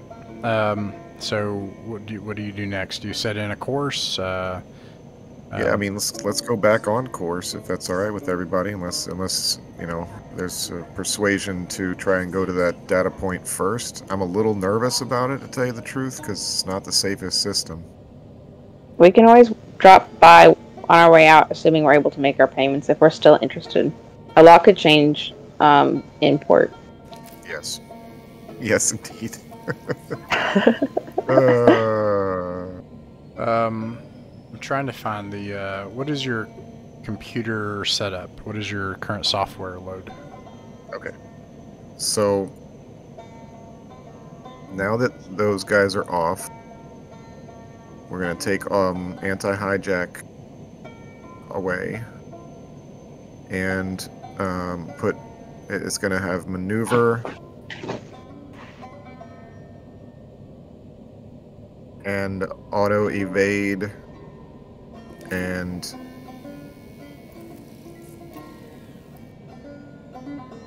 anti-hijack. I want to throw this out there, and it's whatever's fun for you guys. So, Chris, you built the ship, literally. So, just so you all know, like, I was like, hey, build a ship. And he did. So, like, he used the rules and did all the stuff for it. I was very minimal. I don't want to take any credit. All I changed was really the computer. Yeah, I mean, so and as a character, you own the ship, but I want to throw out there, like, since Marcello can both hypothetically maybe eventually create a program. Either way, in the business of buying, selling, understanding, hacking, all the computery things, since he's a computer guy, what do you think? Is this something? It's a little crunchy. Is that something you'd find fun, as managing the computer software? Yeah. It's up to you, and of course up to you, Chris, because you did build it. So I don't know, you guys chat and talk about it. It's the stuff on page 38, and that might, that way you don't have to worry about all of it too. That's another thing. That way you can. It's really yeah. So I don't. When you say page 32, I don't know. Oh, sorry, 40 is 38, 39, 40, yeah. Of the PDF. Of the facsimile, the 30. Okay. Let's see. So, to me, the quick reference form is page 81 of the PDF, where you have a form, a literal form, like a task form, which shows you all the possible computer programs. And we can go over it later. I just want to kind of throw that out to say, hey, if we want to divvy that up, that is something. You got a computer guy, maybe, if you wanted to. It's up to you guys, though. Oh, if only he had computer too. Yeah. But you could still do a lot of stuff with it. Like, if something happens and you start getting hacked, you're probably going to call on Marcello to be like, what is happening, Marcello? But anyways, okay. So you set course. You do anti-hijack and what else? Auto evade and maneuver. Auto evade and maneuver. Okay. All right. Eventually, there's some traffic that passes you by. They identify they're just common traders. There's a couple of subsidized merchants. Eventually, you get out within a couple hours out of. You're about to enter the non-safe jump distance range of Asteltine. Asteltine is this sickly kind of yellow-green planet. But as I said before, its main feature is a huge planetary asteroid belt that circles around it, and you start setting in a course to reach one of the asteroids, a large asteroid that is the high port. And they query you, and they say, incoming traffic, this is Asteltine Control. State your intentions.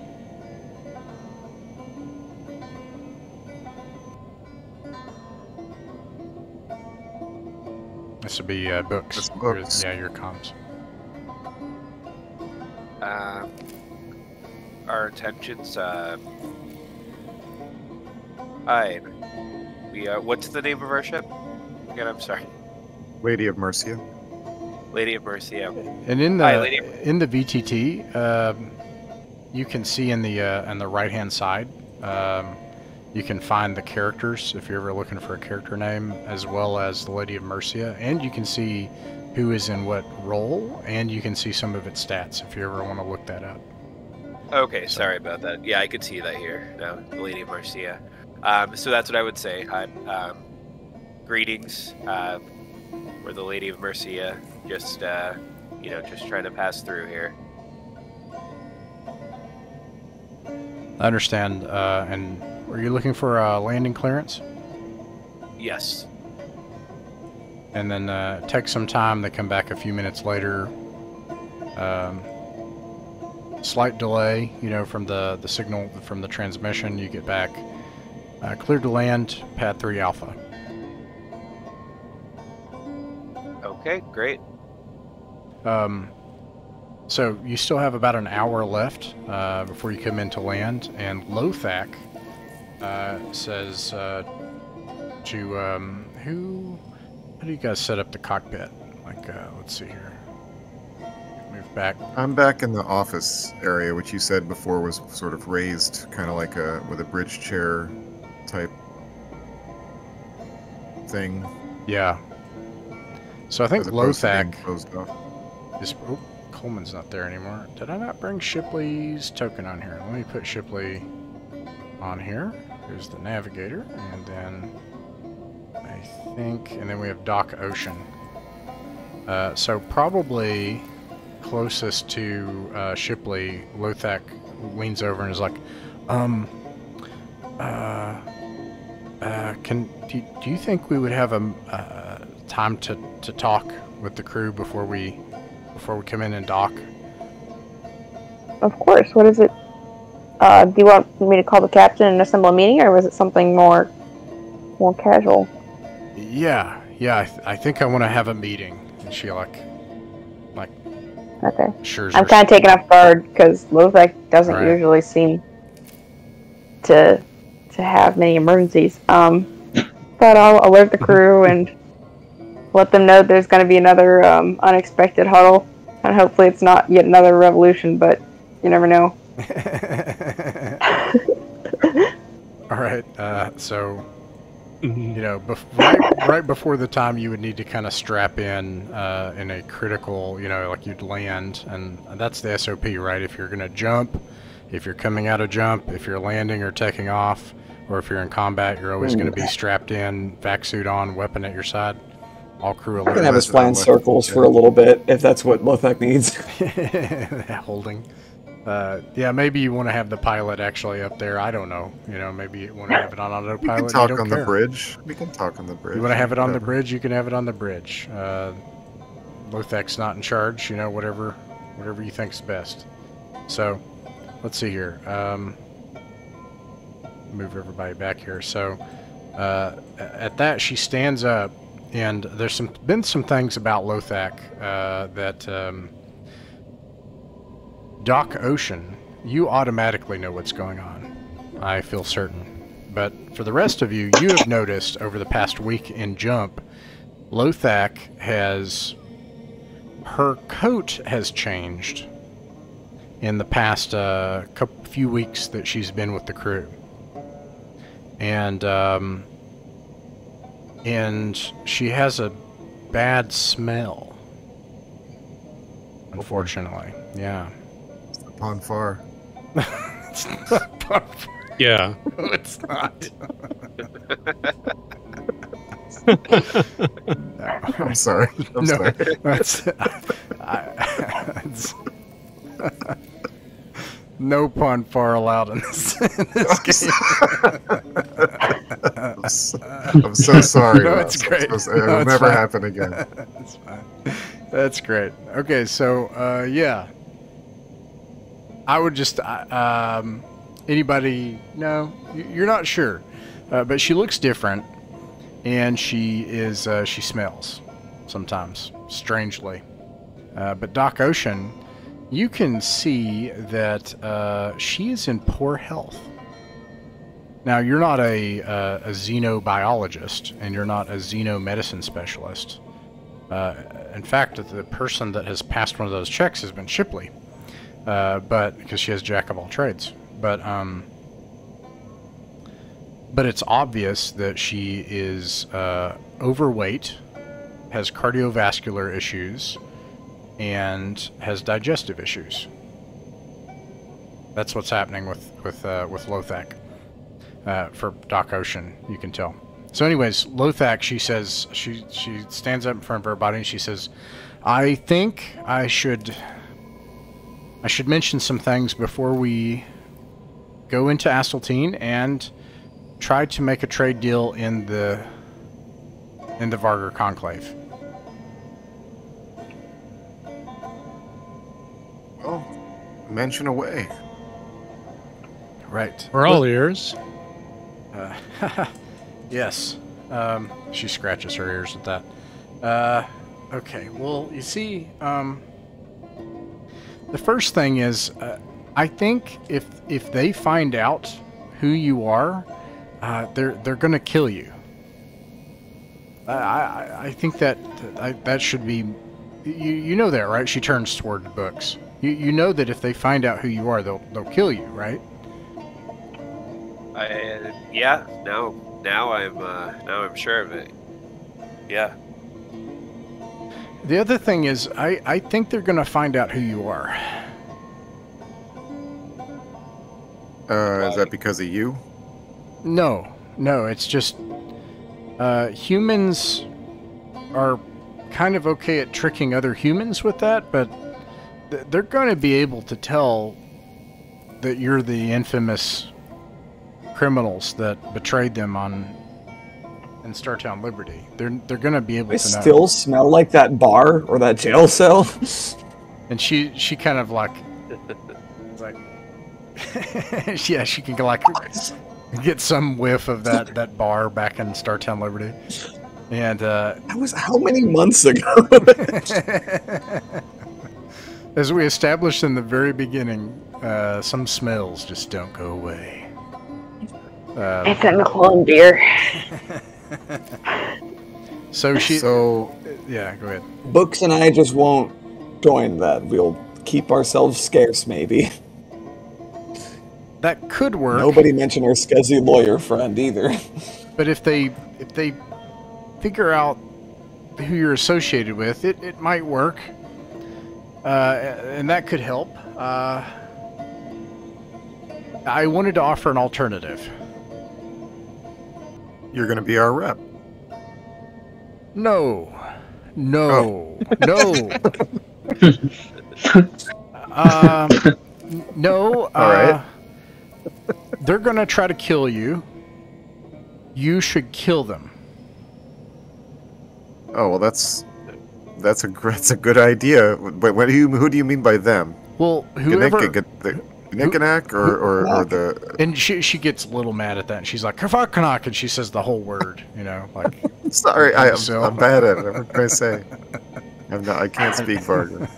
and she says, if they confront you and you stand up to them and you kill whatever person comes to try to take you out, and then you make the deal anyway, it might clear the slate.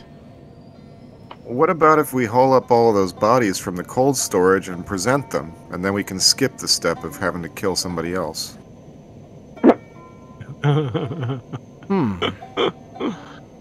Yeah, that could work. Yeah. Great. I knew it was a good idea to store them. Oh, yeah. She realizes you have a bunch of, Vargar bodies on you, She's so that could work.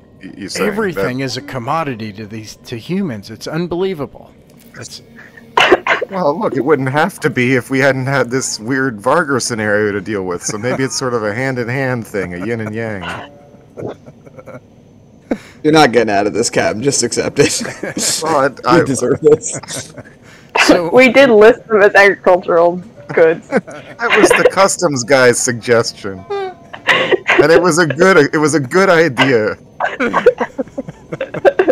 So well, she says, so you're going to try to transport them and then make it look like you beat them up, or what's the plan?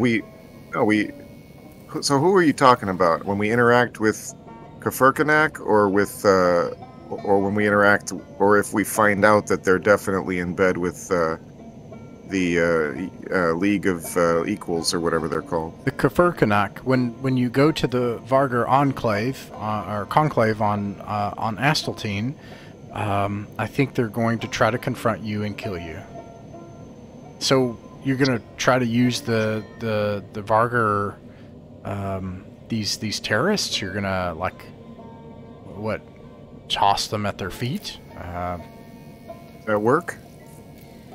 Should we invite them aboard our ship to make this exchange? I mean, we're just selling them the firearms, right? She gets frustrated. It's not about making a trade deal. No,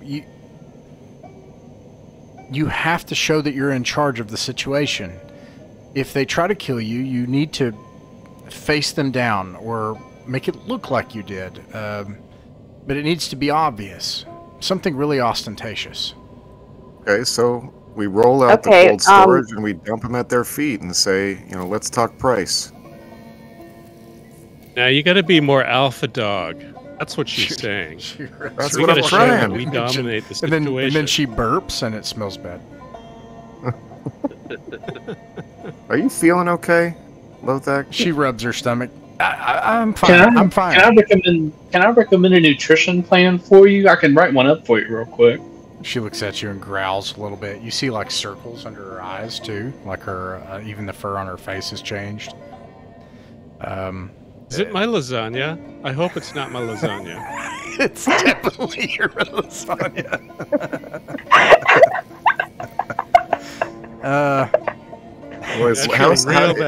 Is Lady sick too, or is it just Lothak? What have you been feeding her? We actually had that conversation. I just can't remember what you said you would feed her.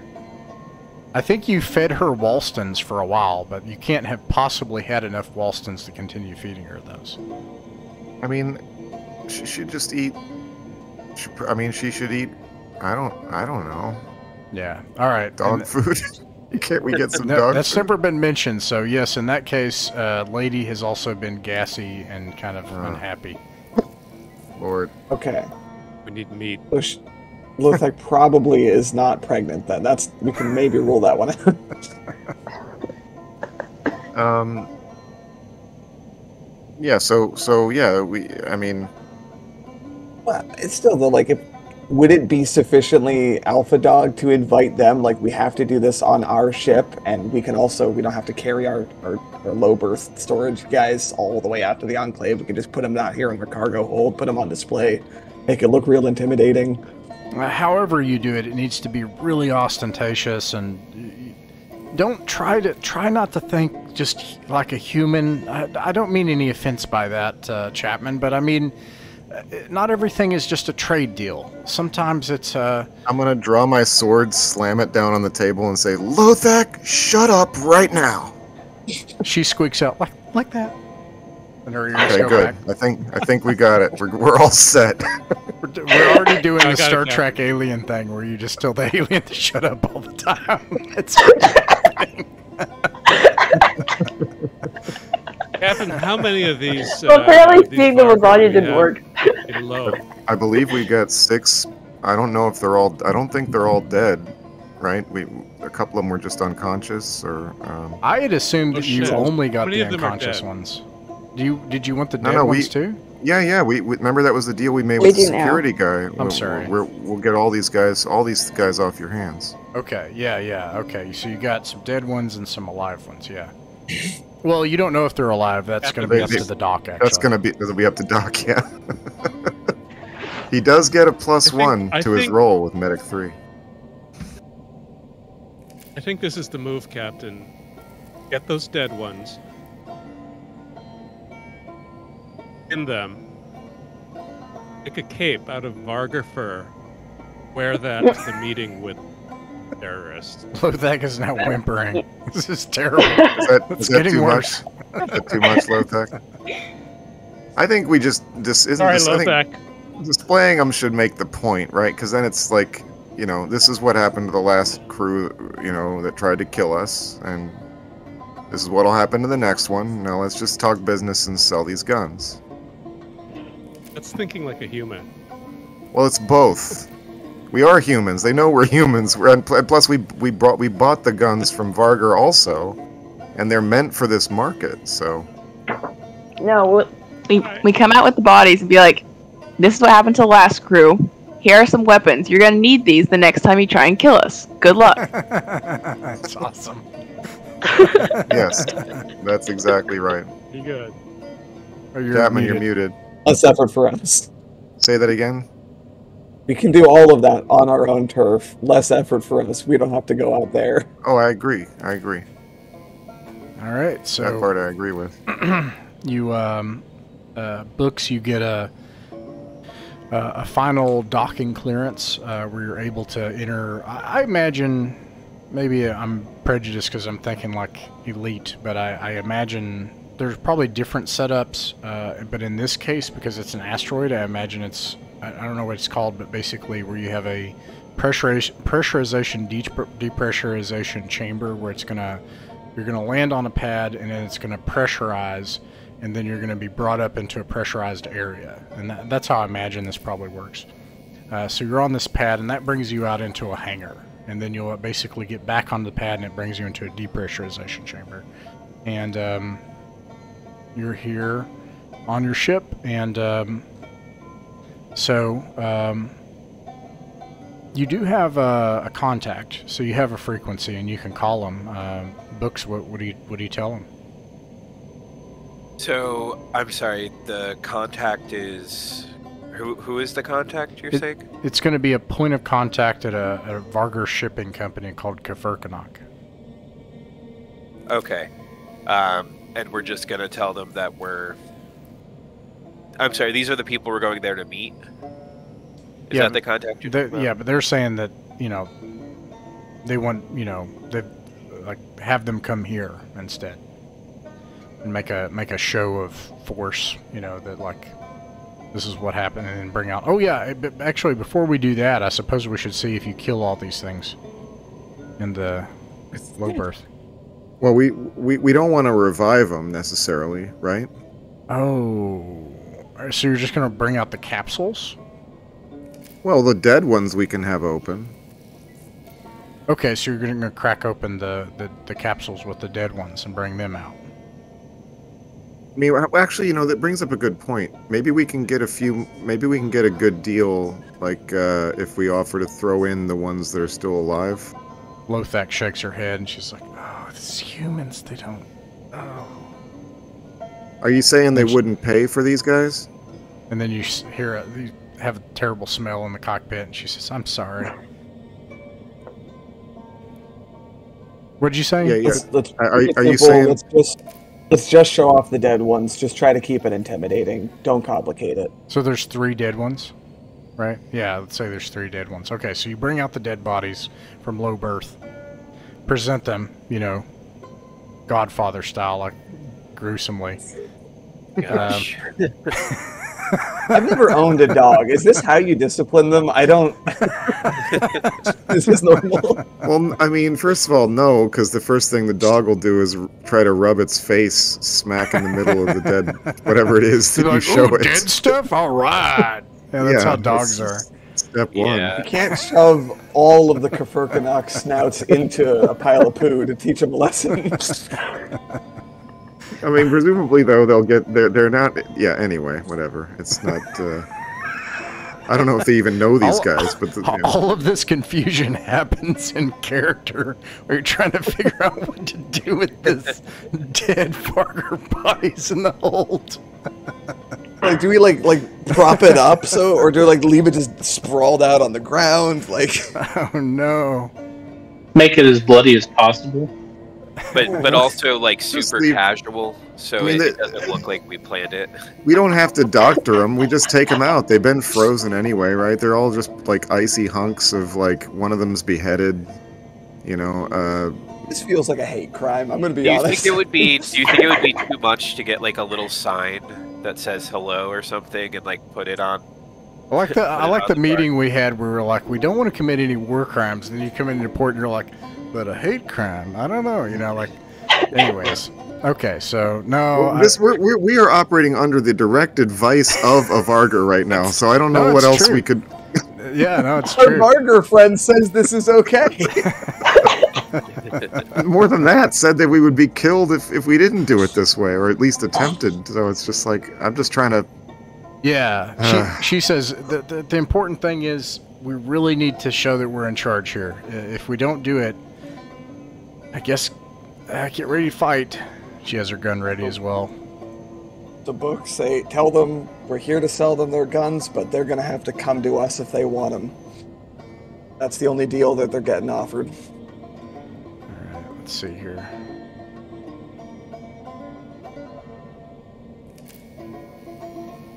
I like how it automatically pans. Okay, so books, what do you say on the comms then? So I'm gonna tell them, yeah, you're gonna have to come here. That's it.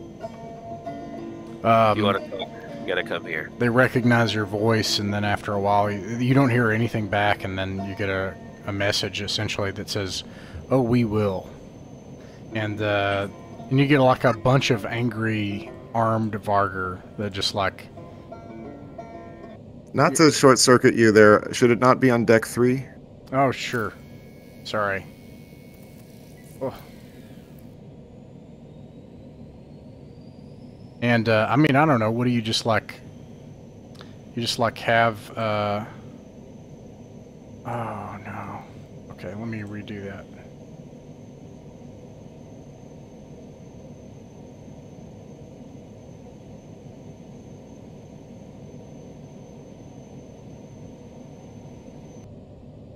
You just okay. Let's put the. Got some dead ones here. Will you just leave the bay open or something? Like, come on in. Everybody's got guns. I don't know. I mean, yeah, they'd be coming in from one side or the other. Let's pick a side. Like, let's say the right side. Okay. That's where the actual opening is. It's probably a ramp, I'm guessing, if it's cargo. Yeah. 1 second. They I think waste. At least a few of us should have our weapons aimed on them. Everyone else should have them drawn. Captain should have the sword out for sure. Yeah. Definitely guns drawn, and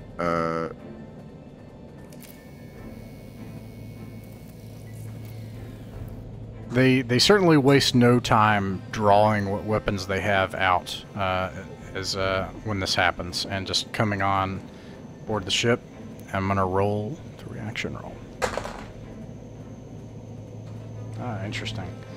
Okay, they rush onto the up the ramp and they point weapons at you. You point weapons at them, and there is a standoff. You have a moment to speak. A moment. To first act. of all, stay down, and I'll shoot around over their heads. We're here to do business. This is what happened to the last group that tried to shoot us. They all died. The rest of them are in cold storage. Let's just get this done. Go our separate ways. You fire a round out into the hangar bay, and they look back and they raise their weapons again, and one of them says in Anglic,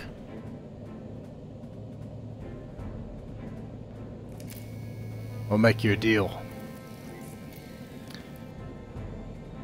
Give us the 2 crew members that sold out our brothers, kept us from doing business in Startown Liberty, and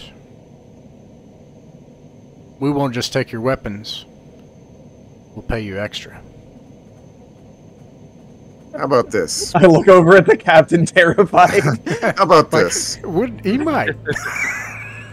How about this? You guys are in with the union of equals, right? Let's not beat around the bush. Equals. Yeah, society, whatever. One of them lowers the weapon of the one that was talking and is like, "What?" And then looks over to dead Vargar and is like, Where did you find them?" In the casino back on Startown Liberty, where they tried to kill us. "Why would they try to kill you?" I don't know. We seem to keep tripping over Vargar plans and messing them up. But hey, here's my counteroffer. We got 3 of these guys still alive in the low berths. We might be able to revive them and keep them alive. How about you take those instead and give us that extra money you were talking about? And then we go our separate ways. And you all leave us alone and we leave you alone. Another one of them, it's not going well so far, another one of them says they were probably working together. And then they do what they always do, and they shot him in the back, and now they're trying to betray us also. Shot him in the back. Right. Yeah. Some Chapman, please. Rescue us all. Effective against Lothek earlier. I take out my own cutlass, I stick it into the ground very dramatically, loudly, and I shout at all of these Vargar, and I say, "Enough is enough. You're here to buy some guns from us, and that'll be the end of it." They see a blade sticking out, and a particularly big one comes out with his own blade, and he's like, "I think enough is enough." And then he turns back toward the other Vargar, and he's like, Let me take care of this. And he draws his blade out and points it at Chapman. Oh, hell no. I say. I'm gonna leap over and swipe that guy's head off if I can.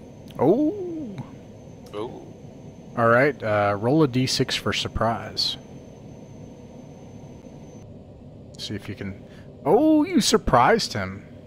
Oh my gosh, you did. Whoa. Shall I roll the attack then, or roll damage. Cutlass is 3d6? Dang, I need that scrolling around all the time. It's 3d6, yeah, because the broadsword's 4d6. Okay, yeah. Describe how you killed the big guy. It's almost a signature move at this point, but it's a quick. In sword fighting, they call it the cock step, and you can cover an amazingly large amount of ground with basically one step. It's like a step and a leap, and I cover about, let's say 15 feet or something like that, just super quick, and just with a swipe, his head is off. Now there's another Vargr body on the ground. Its head tumbles away. And the other... turn the blade to face everybody else. Shipley wants to say that she suggests they buy the guns before they continue, so it's an even match. Nice. Do you think we could get any more money for the one captain just beheaded?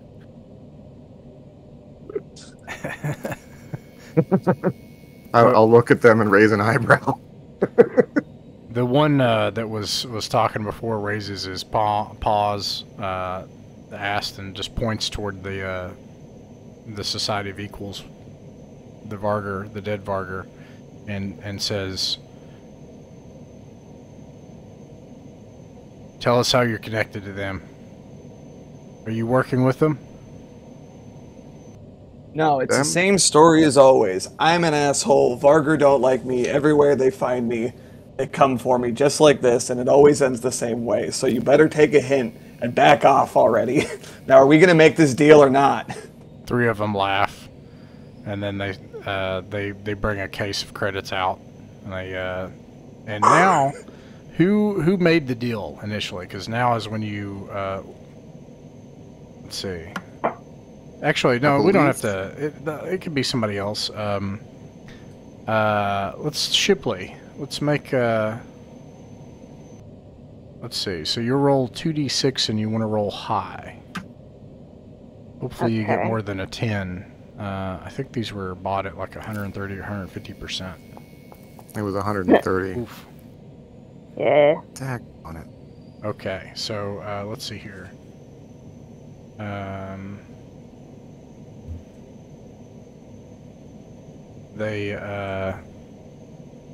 The amount of credits that they have, and you realize that the problem here is that they actually just don't have a lot of money.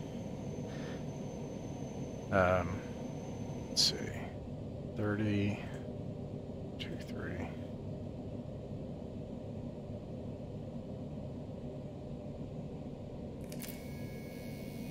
So I think it's 72,000 that you get. I could have that wrong.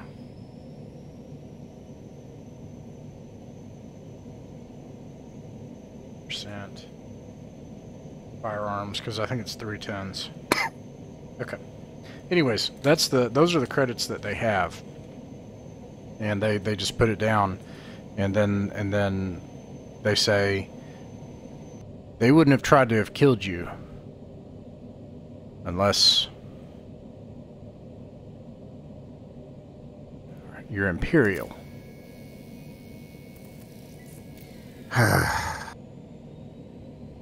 We just want people to leave us alone. Well, you can have that. And they take he motions for all of them to start packing the old weapons out of the bay. And then he says, "Don't show your face around the conclave." Whoops, wrong thing. Why is it not letting me do it?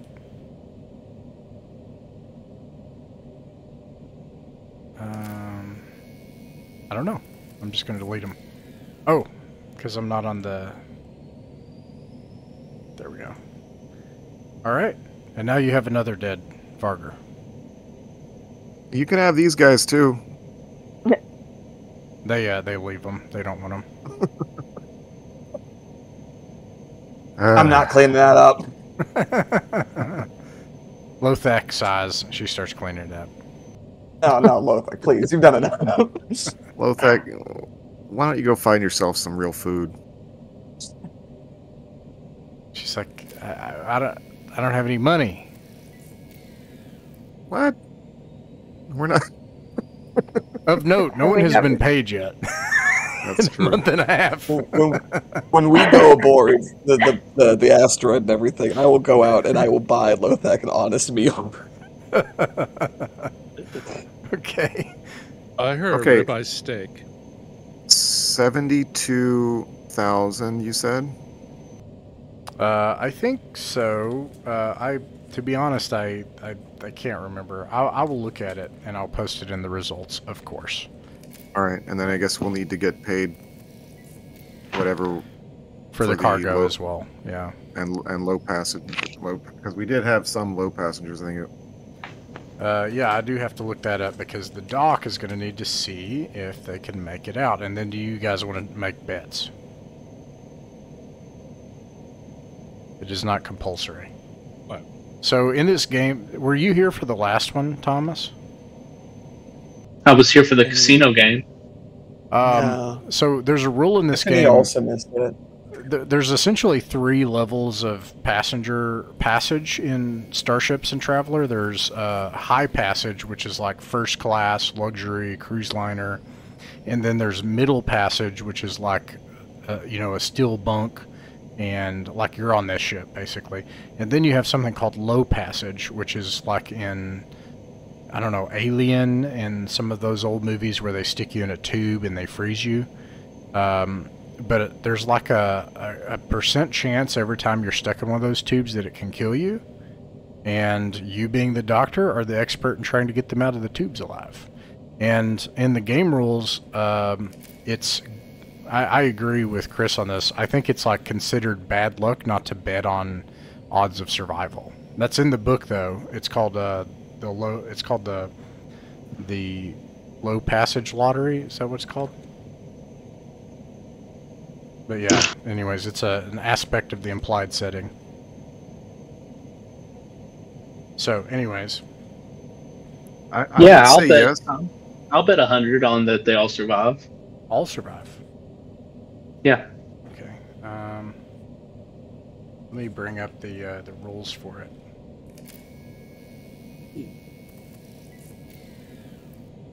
Oh man, can you imagine a dirty doctor? Or what? I'm saying like a doctor whose job it is to bring these people out and And he he's- rigs it. Oh my gosh! And like he does a scam and goes on ships and does that. Yeah. That's grim. That's grim. I'm sorry. I'm Really thinking up all the Unless worst you're- stuff tonight. That sounds like a news item though. That could be like a quest. Like that could be like a Yeah, you track know, this guy down. Track Yeah. down this psychopath. Yeah. Their weird serial killing method.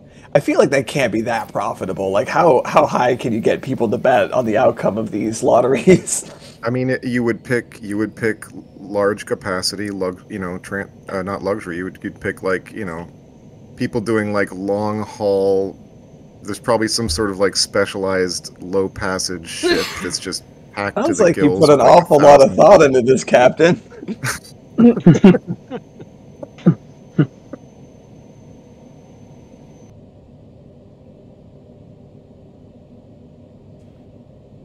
Seeing it.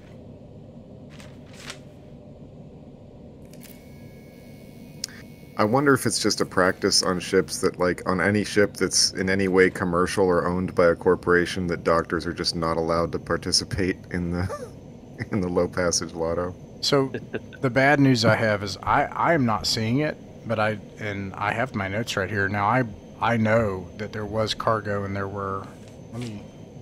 Oh wait, no, I have it here.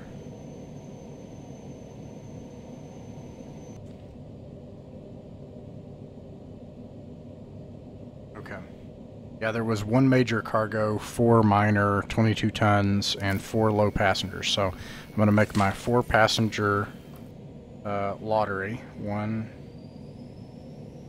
4. And we get paid for the passengers whether they live or not, I think. Right, and this comes out of the payout. So I think it's, what, 500 for low? Or It's 1,000. Yeah, 1,000 it's for 1,000. low? Okay, so you Yep. get 4,000. So this will come out of that. And then, all right, starting with Chapman, do you want to place any bets? Yeah. All right, Marcello. Yeah, I'll bet $100 that at least one of them doesn't make it. Okay, so Don't encourage him. 4 out of 5 for Marcello. Okay, what about Books? Is there a limit to how much I could bet?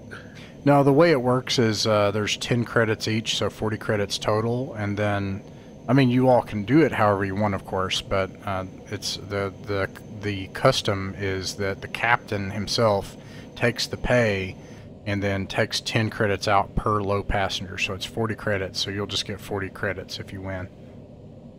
Oh, okay. I mean, I guess I'll do 40 credits then. No, so how many passengers do you think will survive? Oh, I'm sorry. I thought I was supposed to pick an amount to bet.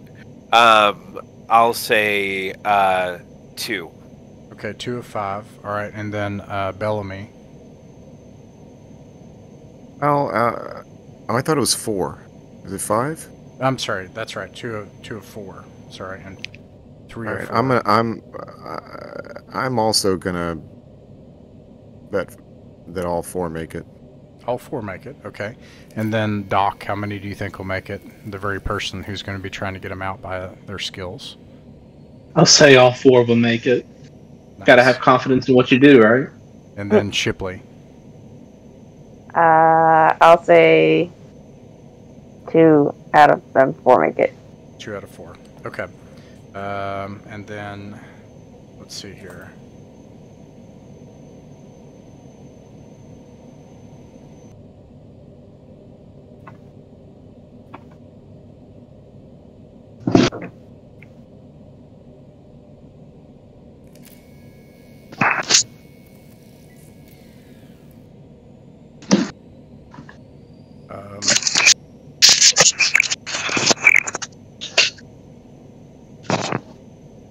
I'm looking, there it is. Oh, and there's also a 4th category called Working Passage. Just saw that now. Didn't know about it. Anyways, low passage. So let's see. You have to make a throw of 5+ per passenger. And let me see. Expertise of 2 or better, you get a +1. So, so you have to roll a 4 or better, Doc, for each passenger. 2d6 plus 1. 2d6, yeah, so 2d6 plus 1 to get a 5 or higher, yeah.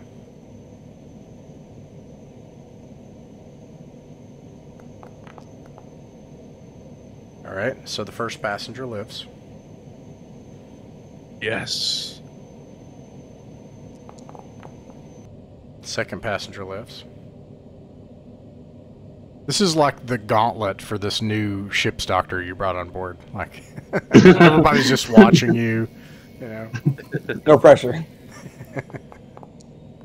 Oh, there we go. We lost one. Yeah, lost one. Oh, good. Yeah. Excellent. The next one has to live. Books is like, yes, yes, yes. All right, last one. And they make it. So let's see. Oh, man. 3 Yes. of 4. It looks like Marcello is the victor, and you get 40 credits out of the pot. So you actually get 3,960 credits, and Marcello actually gets 40 of that. Good job, Doctor. With a lot of faith. Can't win them all. Thanks. Thanks. All right. Let's see here. All right, so 72,000 plus How much was it for the... I'm sorry, you're going to do this after, I guess, but I'm just desperate to know whether we're going to make our payment with what we got without... Yeah, Yeah, I are mean, we gonna make it? to be honest, I don't know. I think you've got... I don't know. I think we're going to just squeak by. If it is 72,000. Because I think the cargo lots should bump us up, because our payment's 180. Something like that. Alright, so here you are on a star base. A star town.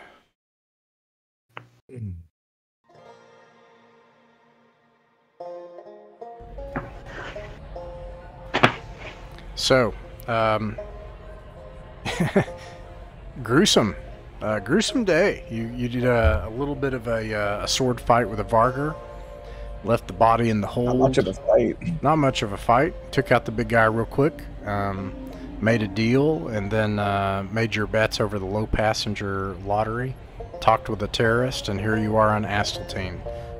You could just fuel up and leave. You can look at the cargo board. You can go around and ask for rumors. You can go take some time and mix things up and get in trouble. And mixing things up and getting in trouble is a way also of doing speculative trade and trying to find a deal. That board is always step one. All right, I'll tell you what's On on the way over there, I go joked with the captain. Yeah, on the way over there, I joked with the captain. No, you really should have mounted that big guy's head and put him in the cargo hold. Up on the wall. The cargo hold. Instead. I'm a doctor, not a what's it called? Taxidermist. Taxidermist. Yeah. That should be the title of the episode right there.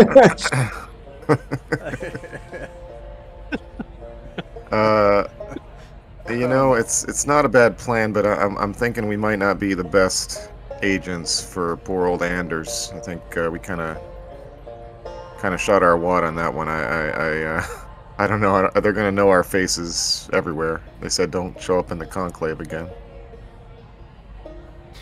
Yeah, that didn't go too well. Okay, so the board. Let's start with that. No cargo, no packs.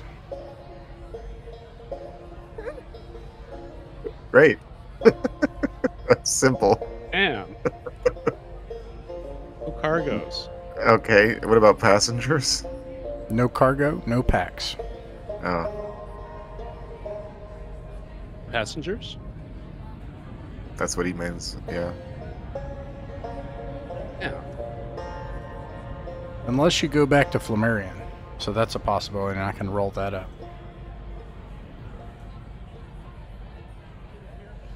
You're saying there's cargo going to Flammarion, but not to... I don't have it, but I can check. But, you know, you'd be going from an A to an A with higher population on both, so... I don't know if it'd be a lot, but, you know, it's up to you. No, well, oh, that's the wrong direction. Alright. Alright, so no cargo, no packs. Is there anything that... What do you all want to do on Asteltine? Do you want to just fuel up and head out? Or do you want to go around and see if you can find some stuff? Now that's separate. So Thomas, there are two ways to find goods to trade. There's kind of like a board when you come in that has like Space Amazon, like, hey, we just need these boxes moved. We don't care. And you get a flat rate, and they just pay you to move cargo and passengers. And then you can go out into the world and you can try to make deals and find rumors and talk to people and try to, you know, but as everybody has seen, as that happens, travelers end up getting into trouble, and then the grind, what is it that Amos calls it?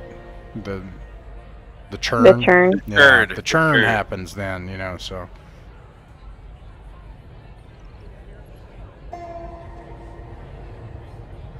You guys want to just head out from the planet and head on, or do you want to, No, I think we need... We gotta look... rumors? Yeah, we gotta look for... Well, I mean... I don't know if we want to acquire any more jobs per se. We got a lot, but that's just, you know, my thought. But we should certainly try to find somebody's selling something. All right, so let's see. Next session, you'll be trying to find some cargo in Astaltine so that you can make a buck, hopefully. Looking at Traveler map, actually, let me bring up the sector just in case anyone wants to look at it from there. I mean, the thing about speculative cargo, as long as it's not something that's going to spoil again, is, you know, if we can't find a buyer at 567908, which seems more likely than not, given the population of 0. You also have crew members that are barred from entering that place. On 567908. Yeah. Oh. They have a bit of a reputation around these parts. It's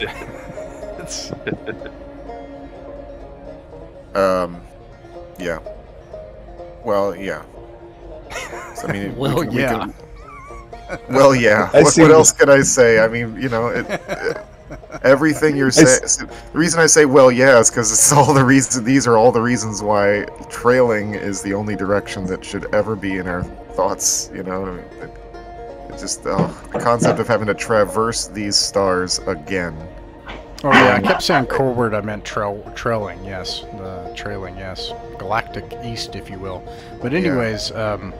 All right, so we're going to try to find some cargo, Detective 56908, or skip and hold on to it and keep taking it on to Bowman. Make it to the base in Bowman to find that weapon. Now, a thing to think about for next time, it will take weeks to get that retrofitted onto the ship. It's not an overnight matter to have a pulse laser put onto a ship. I don't know the exact time, but it takes time. So that's something of note. But that will end the adventure for the night.